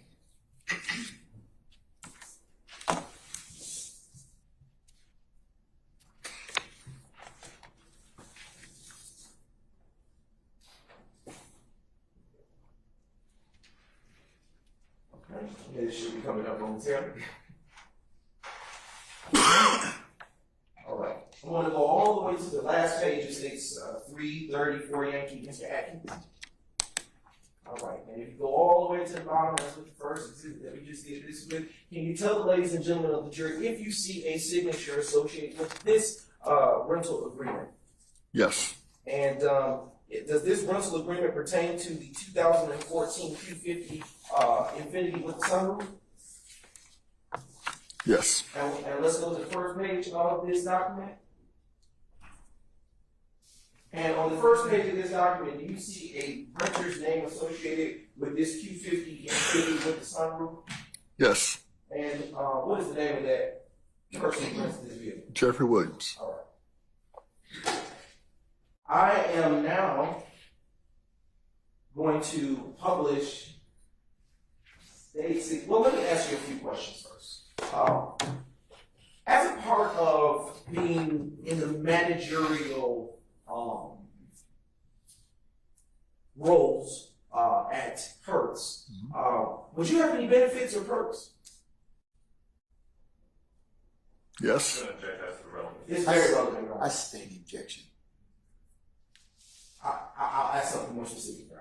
Let's get to it. Yes, sir. Are you familiar with 2014 Q50 Infiniti? Yes. How are you familiar with that particular make and model of the car specifically? I mean, we rented Infinities, pretty much all the models. The Q50 is one that I've driven before. And yeah, Have you ever driven personally a Q50 Infiniti? I have. Okay. And was that your car? So I had a driving privilege. Okay. So yeah, I could drive anything. Okay. And when you say driving privilege, what does that mean? So that means part of, which goes back to part of the job, which is included in the salary is, for the 26 and a half years that I worked for Hertz, I didn't own a car. I drove a Hertz car. Okay. Mm-hmm. And how long did you drive the Q50 Infiniti that you just described? So part of, with our positions, the car had to be turned in weekly. But that wasn't to stop you from just switching into another Q50 if that's what your preference was. Okay. But how long did you drive? It was too small for me. I've driven them, but yeah, it's kind of small. All right. I am now going to show you just a brief overview.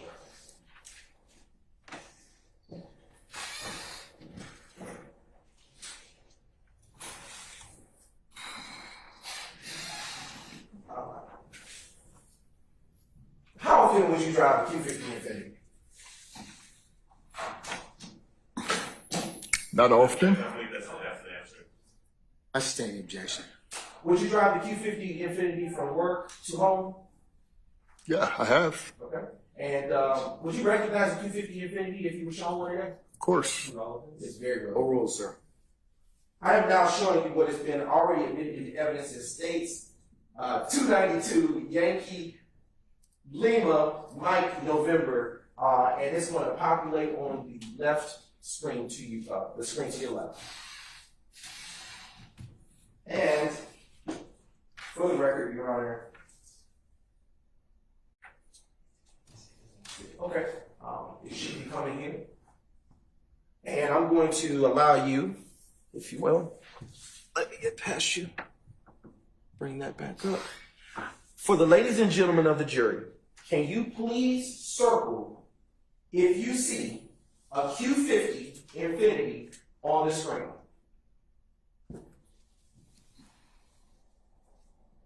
Yes. Can you describe the color that you can see this Q50 Infiniti? So yeah, this one is silver. Okay. But yeah, this is a Q50. And can you tell the ladies and gentlemen of the jury if you see a date in the bottom left-hand corner of this screen? Yes, January 10th, 2015. And did Hertz Rental Car Atlanta Airport, based on the records that have been admitted into evidence, rent a Q50 Infiniti 2014 with the sunroof around or about the time that this Q50 Infiniti appears on this screen?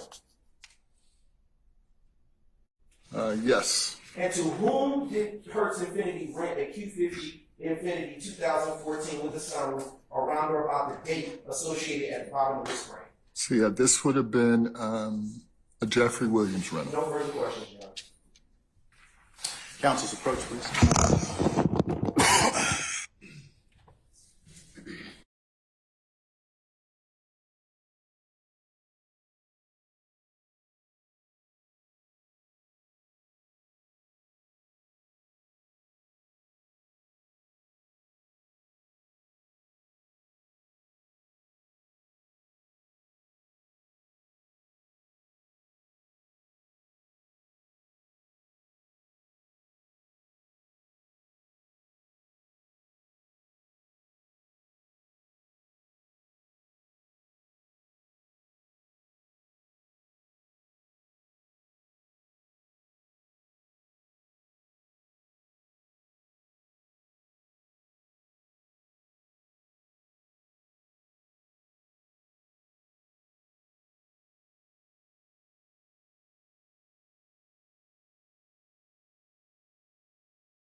Okay, Mr. Adams, you can begin your cross-examination if necessary, sir. Go right ahead. If I can have Mr. Atkins do me a favor, and that last picture that was up on the screen, can you put that back up again for the jury, please?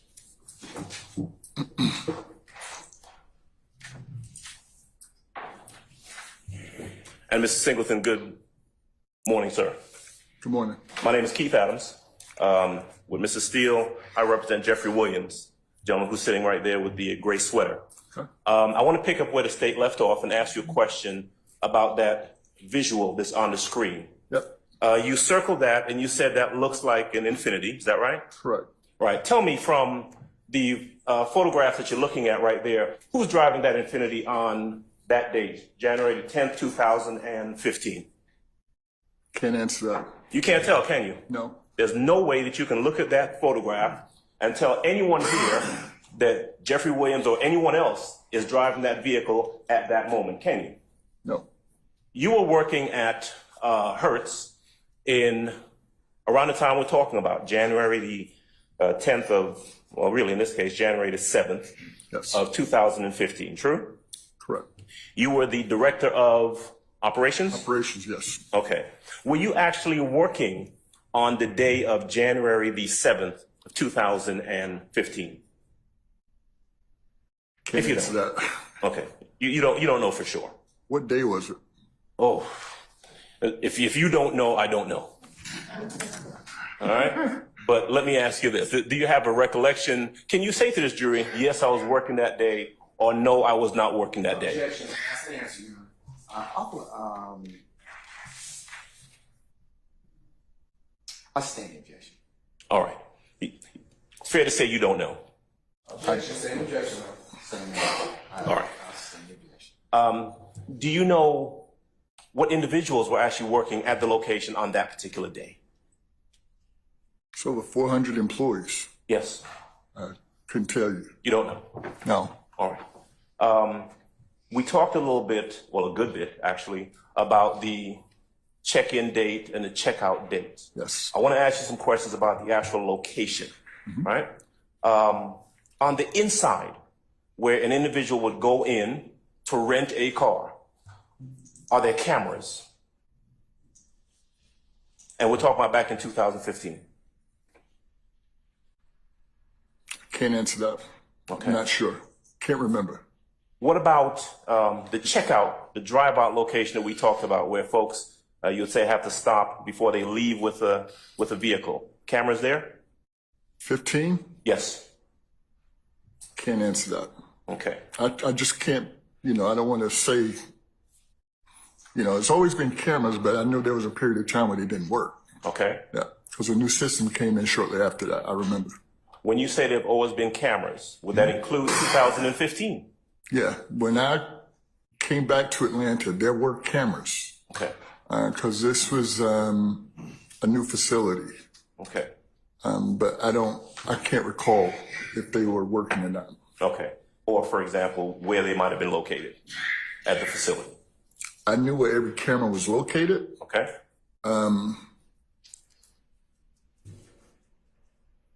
So there was a lightning storm sometime back then, because that's what prompted us to get a new system. So I just can't recall if the camera was up and running then or not. Okay.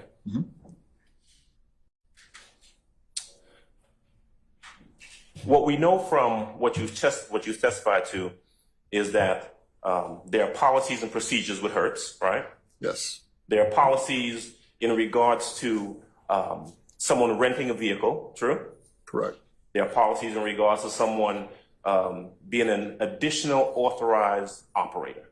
Yes. Now, Hertz's policy is that if I rent a vehicle, in order for someone else to drive it, I should put them down as an authorized or additional authorized operator. True? You're correct. Now, would it be fair to say that that doesn't always happen? Correct. And in fact, from the amount of time that you've worked at Hertz, that people rent vehicles all the time and let other people drive the car. That's true. All right. Now that's a discrepancy that the renter may have with Hertz, right? But that just says that there may be other people driving the vehicle that Hertz doesn't know about because they're not down on a contract as an additional authorized driver. You're correct. And so you were asked a lot of questions about the VIN, the VIN number of the, let's start with the Infinity. You remember the questions about the Infinity with the sunroof? Right? Yes. All right. You asked a lot of questions about the Infinity with the sunroof, about the VIN of that number, of that car. Remember that? Yes.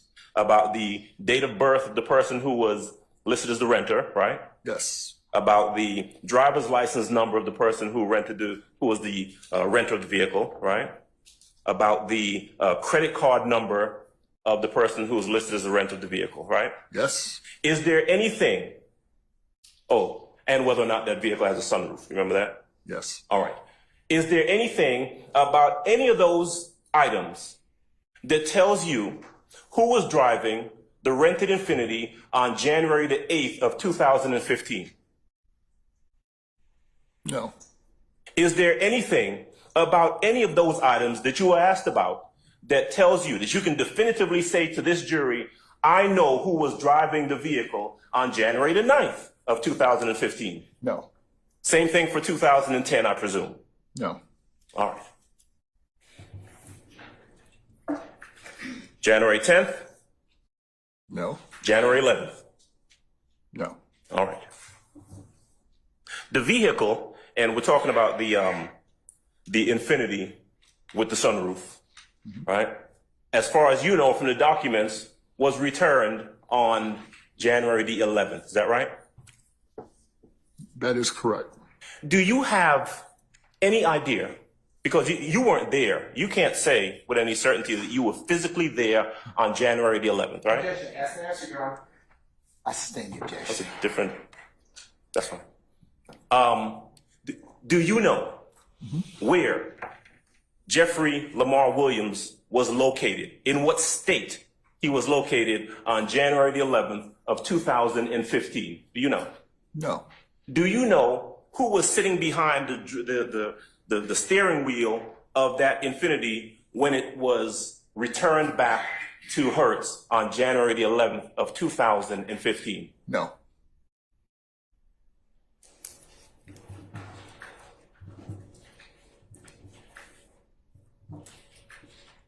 One of the things that you asked about had to do with the return date, return time. Remember those questions? Yes. And I think we were able to determine from the documents, correct me if I'm wrong, that we have a Corvette that was rented on the 2nd of January. True? Correct. That Corvette came back, and that Corvette was rented in the name of Jeffrey Williams, right? Correct. That Corvette came back to Hertz on January the 7th of 2015, right? Correct. And we saw what appeared to be a check-in, or I guess it was check-out date, the date of return, date and time of return, right?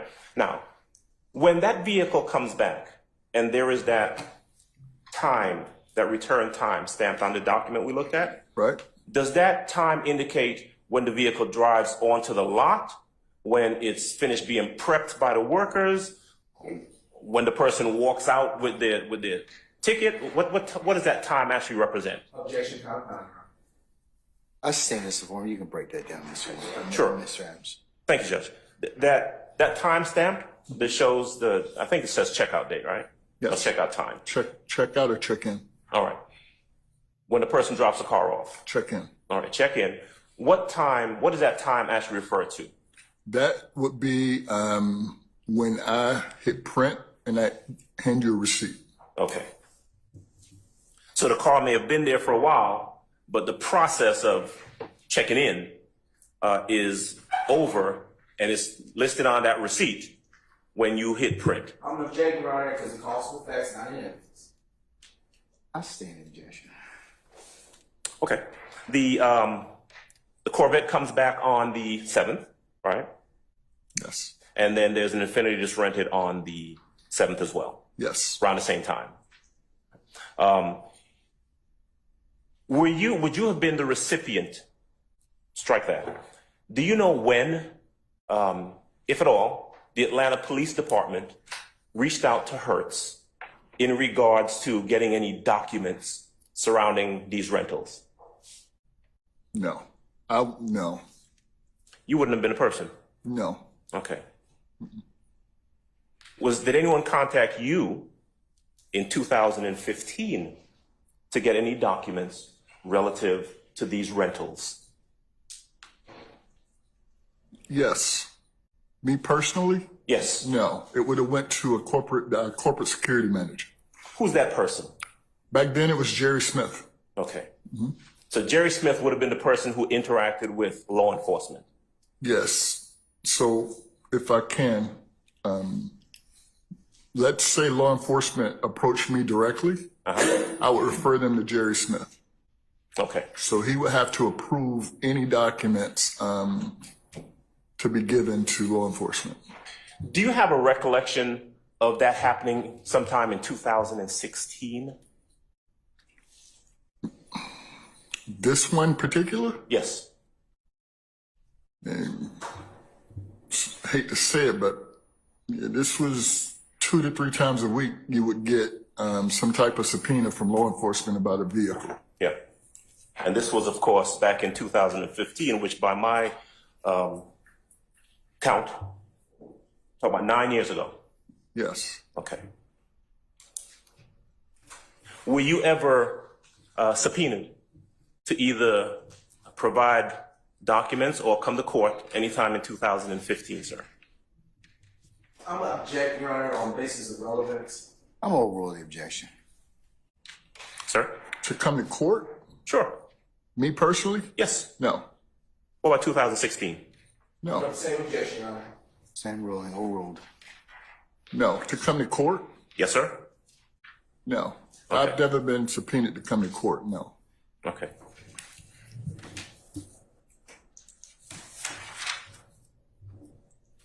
Back in 2015, did you know Jeffrey Williams?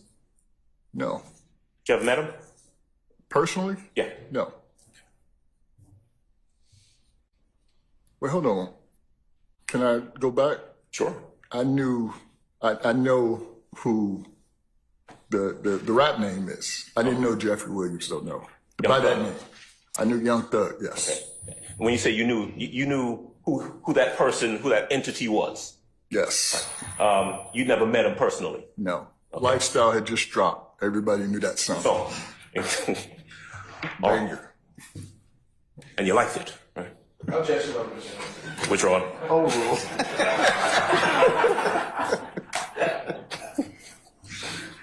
All right.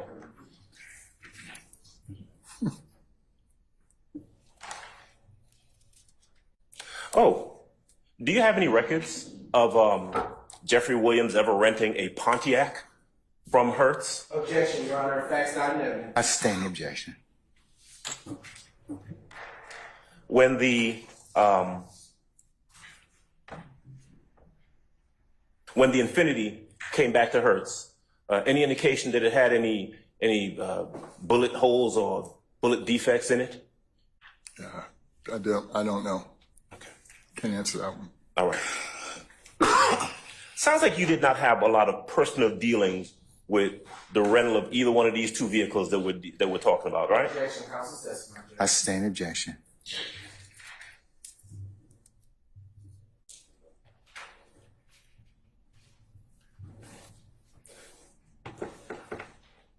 Are you aware of whether or not anyone with Mr. anyone that worked with Mr. Williams ever made reservations for vehicles on his behalf? Not aware. You aware of anyone ever picking up a vehicle for Mr. Williams on his behalf? On his behalf? Yes. No. You wouldn't have any personal knowledge of that because you would not have been the person dealing with folks picking up vehicles. Is that right? Again, Your Honor, counsel's testimony. I'll sustain the objection.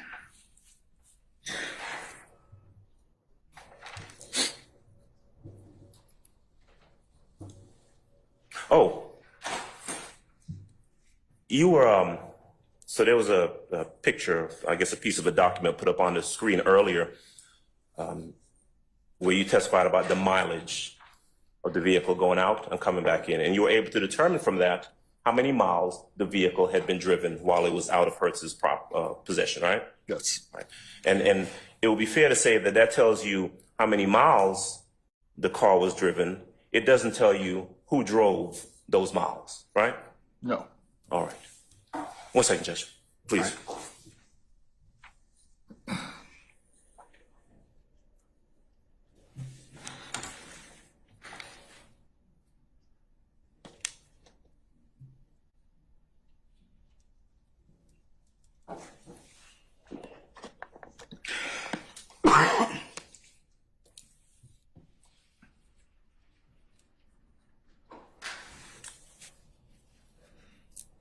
All right, Mr. Singleton, thank you, Judge, thank you. I have no more questions. All right. Do I have any other defense examiners? Mr. Matthews, Ms. D. Williams, Mr. Sharp, Mr. Weinstein. No, Your Honor. All right. Okay. State have anything? You have redirect? Yes, very. We're going to do that at 1:15. I don't trust you. Anyway, so, ladies and gentlemen, the court has some unrelated business I need to take up. So, we're going to recess for lunch. We're going to come back at 1:15, and then we'll see if we can finish our state's witness here. Okay. All right. So, and then after that, we'll recess for the day. All right. So, ladies and gentlemen, if I could have you come back for 1:15, we'll go ahead and see where we are at that point. All rise.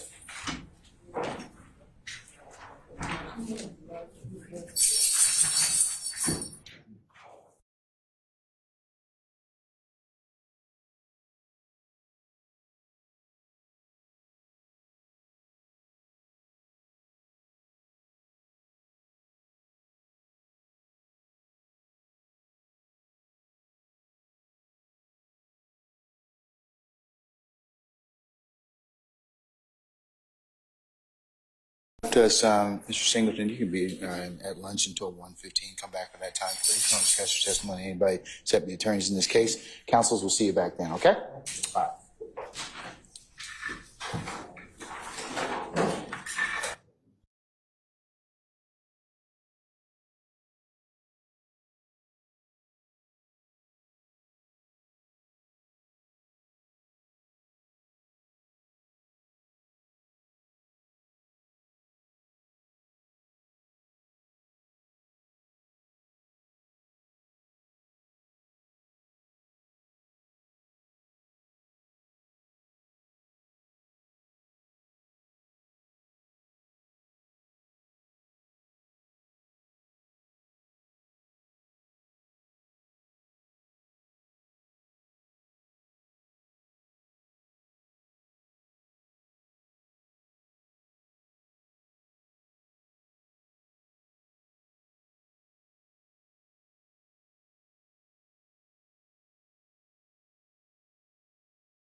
All right, ladies and gentlemen, please be seated.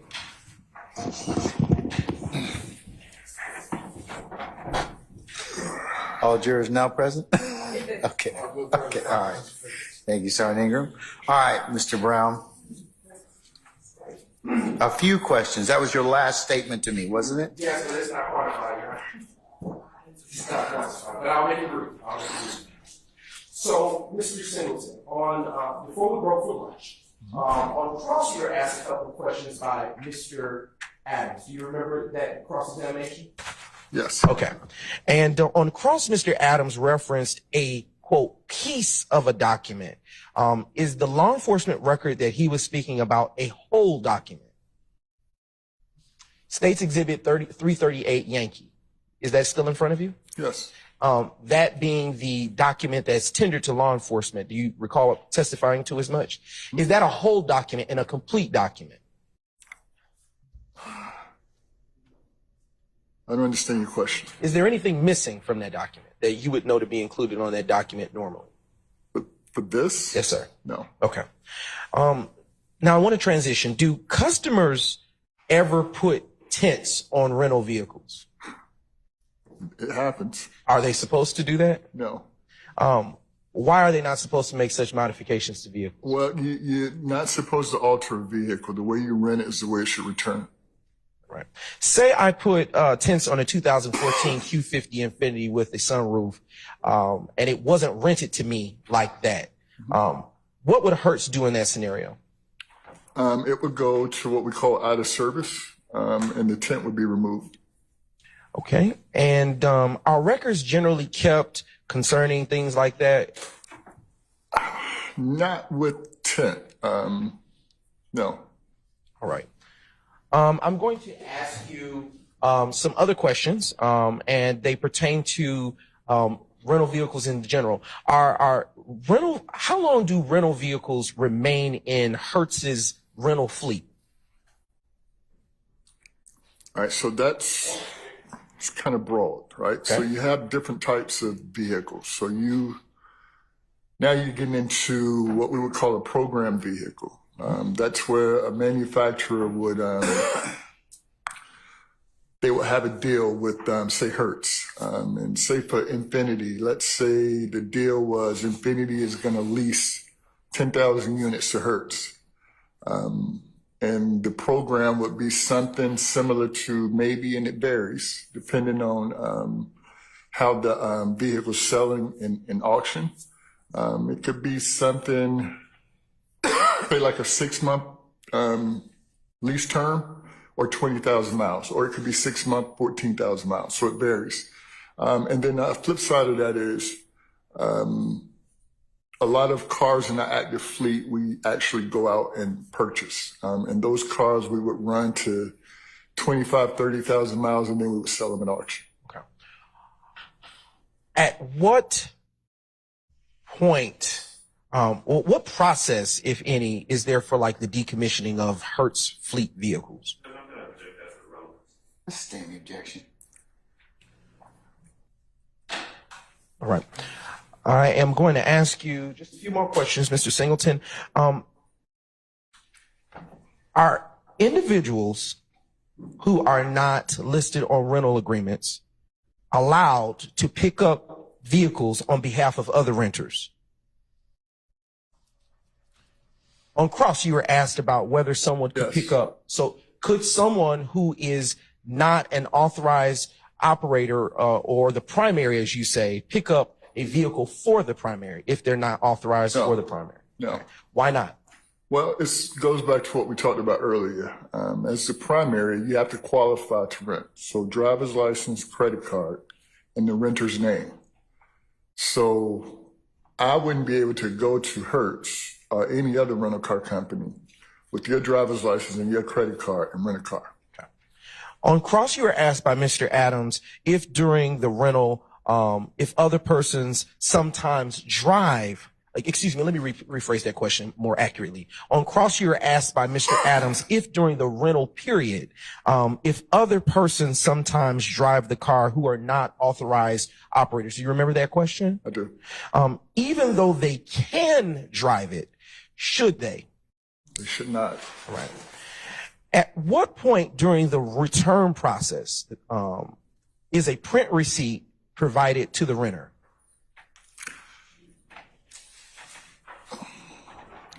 So you pull into the return lanes, which is on level 1. There's someone standing so it's two ways. There's someone standing at the car with a handheld computer, and they can close you and print your receipt right there on the spot. That would have been 2015. And what does the return process entail? Just getting a receipt and leaving, or is there something more? Yeah, so it's from a Hertz standpoint, it's full walk around to make sure there's no new damage on the vehicle. We verify the mileage, we verify the fuel level. We ask the customer, do they want to leave the charges on the card that they rented it with, or pay cash. If you want to pay cash, of course, you can go to the desk and pay cash.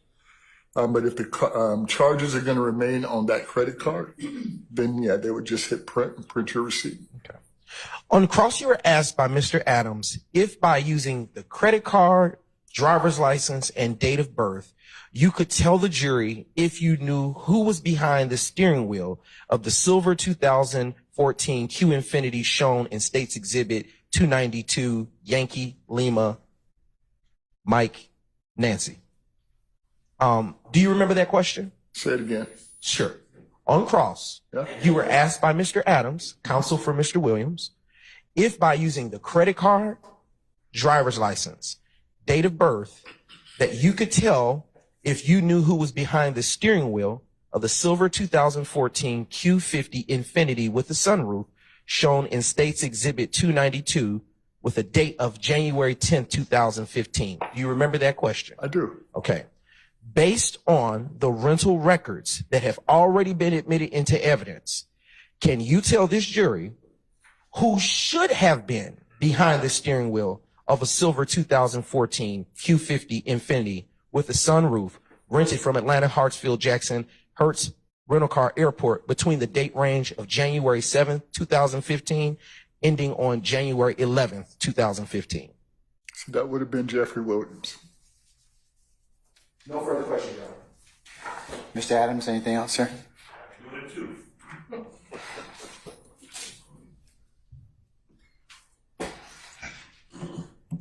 Do you have, sir, Mr. Singleton, any personal knowledge that the procedures that you talked about in terms of who's supposed to pick up the car, who's allowed to pick it up, do you have any personal knowledge that those procedures were followed on the days that we're talking about? Objection, ask and answer. I sustain the objection. All right. Question number 2. Do you have any proof or any evidence to suggest that there was any tint put on the Infiniti during the period of time that it was rented back in January of 2015? Judge, I'm going to object on 2 bases. One, ask and answer, and 2 is incorporated. Well, you asked about it, so I'm gonna overrule the objection. I'm still on my second question. You remember the question, right? Any proof or evidence that anyone put any tint on the Infiniti when it was rented during that period of time? None whatsoever, no. That's 2, and that's all I've got. Thank you, sir. Oh, you got one more? Okay, it's 3 then.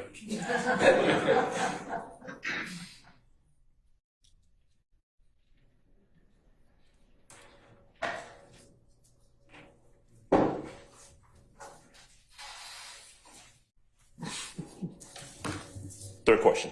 Go for it. The return process. Yes. Back in 2015, do you know whether or not Hertz did any verification ID checks, received licenses or anything like that when the vehicles returned? No. All right. 3, that's it. Thank you. Any other defense examiners? No, Your Honor. No.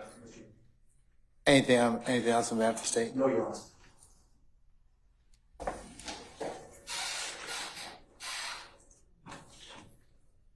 May Mr. Singleton be permanently or temporarily excused as a witness. He may be permanently excused. All right, Mr. Singleton, thank you for your patience with us. I'm going to permanently excuse you as a witness. Yes, you're free to go about your user duties and avocations, but don't discuss your testimony with anybody except the attorneys in this case, okay? Thank you, sir.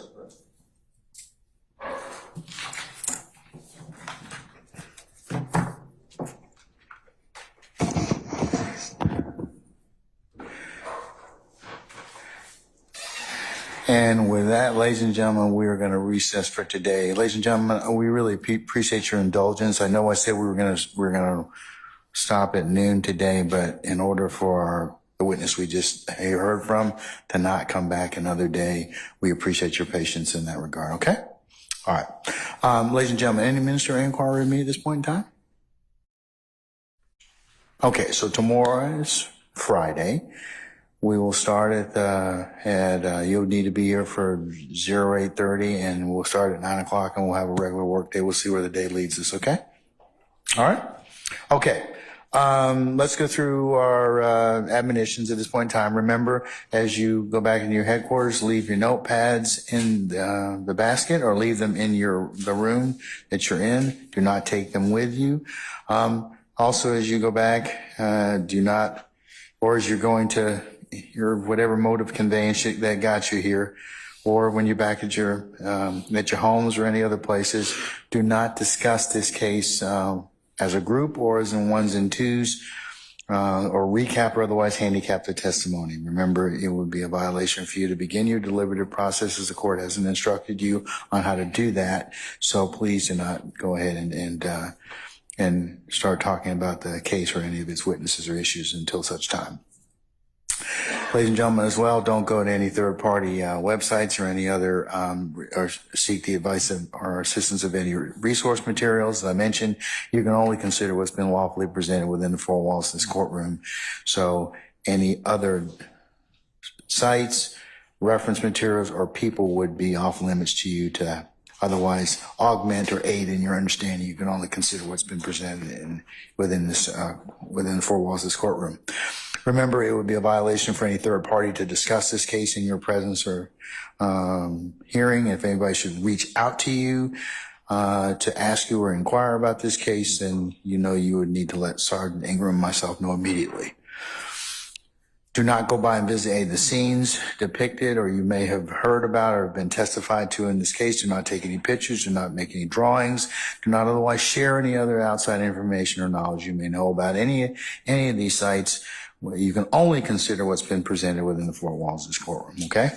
And remember, do not listen to any third-party accounts, either on any social media sites, the internet, or any other news media outlets as to the trial or anything that may have gone on or on this trial, because you can only consider, as I mentioned earlier, what's been presented lawfully within the four walls of this courtroom. And then, ladies and gentlemen, lastly, and as we end each day, thank you for your patience as usual, and thank you for your continued patience during the presentation of this matter before you. So, ladies and gentlemen, unless you have any other ministerial inquiry of me, we'll see you tomorrow for 8:30 for an anticipated 9 o'clock start time. We'll see where the day leads us. Okay? All right. All rise.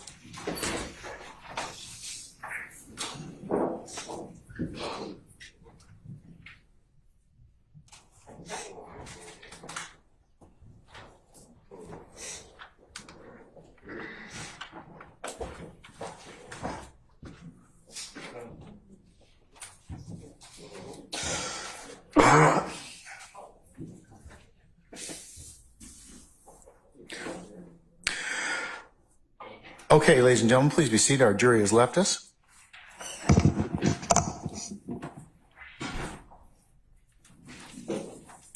All right, any ministerial inquiry of me, counsels? Period, Your Honor.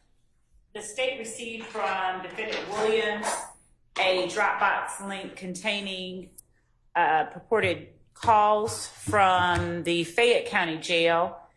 We sent that over to our jail call unit to open up and decipher. The head of our unit converted the PDF into, and so they were the link and a CDR, a call detail record in PDF format were sent to the state via a Dropbox link. the head of the unit converted the PDF into an Excel format so that she could better work with it, and then went to access the calls. It appears from what she was able to see that the calls are Securus calls dating from early 2023, entirely on a particular witness's account and not by phone number. She has sent word to us to inform the court that we have no way of retrieving any calls placed using another inmate's account because they were likely overwritten at the 1 year mark. But more concerning is that the file provided was not in an ISO format. She has worked with Securus files for more than 10 years and has never seen one like this. The actual calls and their corresponding data is there, but all of the accompanying executable files, for lack of a better word, are missing. She says that it appears that the ISO was opened and that we were not provided with a number of files, specifically the HTML documents that translate the calls into something that allows us to correlate them to the call detail record. Without that, we would not be able to see which call is which. And that is the reason that Securus provides the files with the ISO. We would also be unable to access the calls in the certified OGG format because the file player that does that was also omitted from the folder that we were provided. She has asked that the court require that whomever provided this folder, and that was Defendant Williams, that they provide the full unmodified ISO file. Otherwise, without it, it is virtually impossible for the state to monitor these calls. Your Honor, so specifically, we are asking that the court compel Defendant Williams to, if he intends to use them, to produce the full ISO file. Otherwise, that the court preclude him from introducing or attempting to introduce any of whatever it was they sent over in that Dropbox link.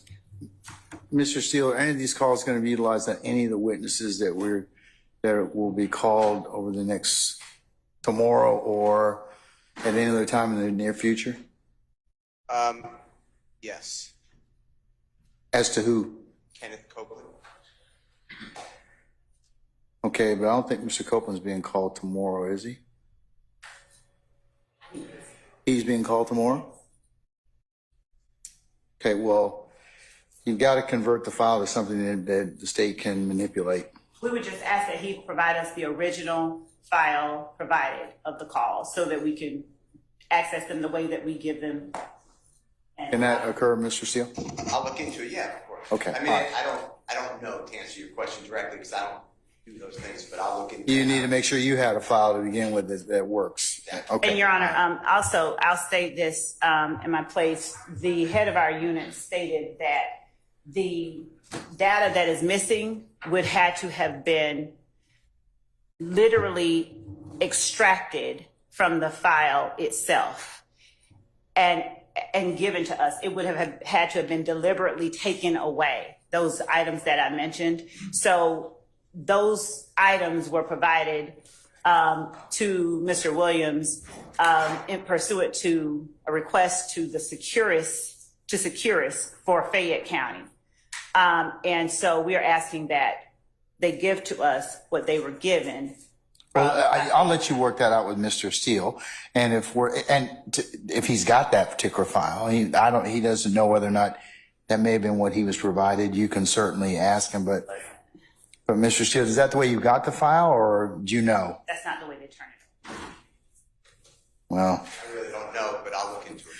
Ms. Love, in a perfect world, yes, but let's just see if you all can work that out, and if you need my assistance, then certainly we can look into it at that point in time, okay? All right. Anything else on behalf of any other counsel? All right. And folks, I will see you all tomorrow, 08, let me make sure, 08:30.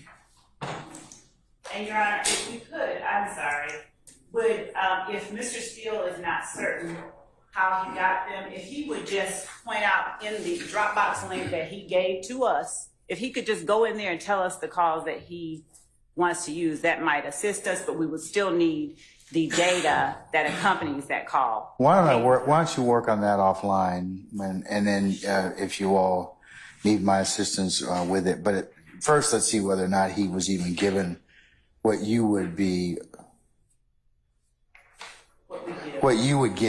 if the state would have demanded the information. So, and then if he didn't get a full file, then certainly a request can be made. And if I need to be involved in that, I certainly will facilitate that. Okay. All right. Unless there's anything else, we'll see everybody tomorrow morning for 8:30 for anticipated 9 o'clock start time, and we'll work and see how the day leads us. Okay. Okay. All right. We're in recess.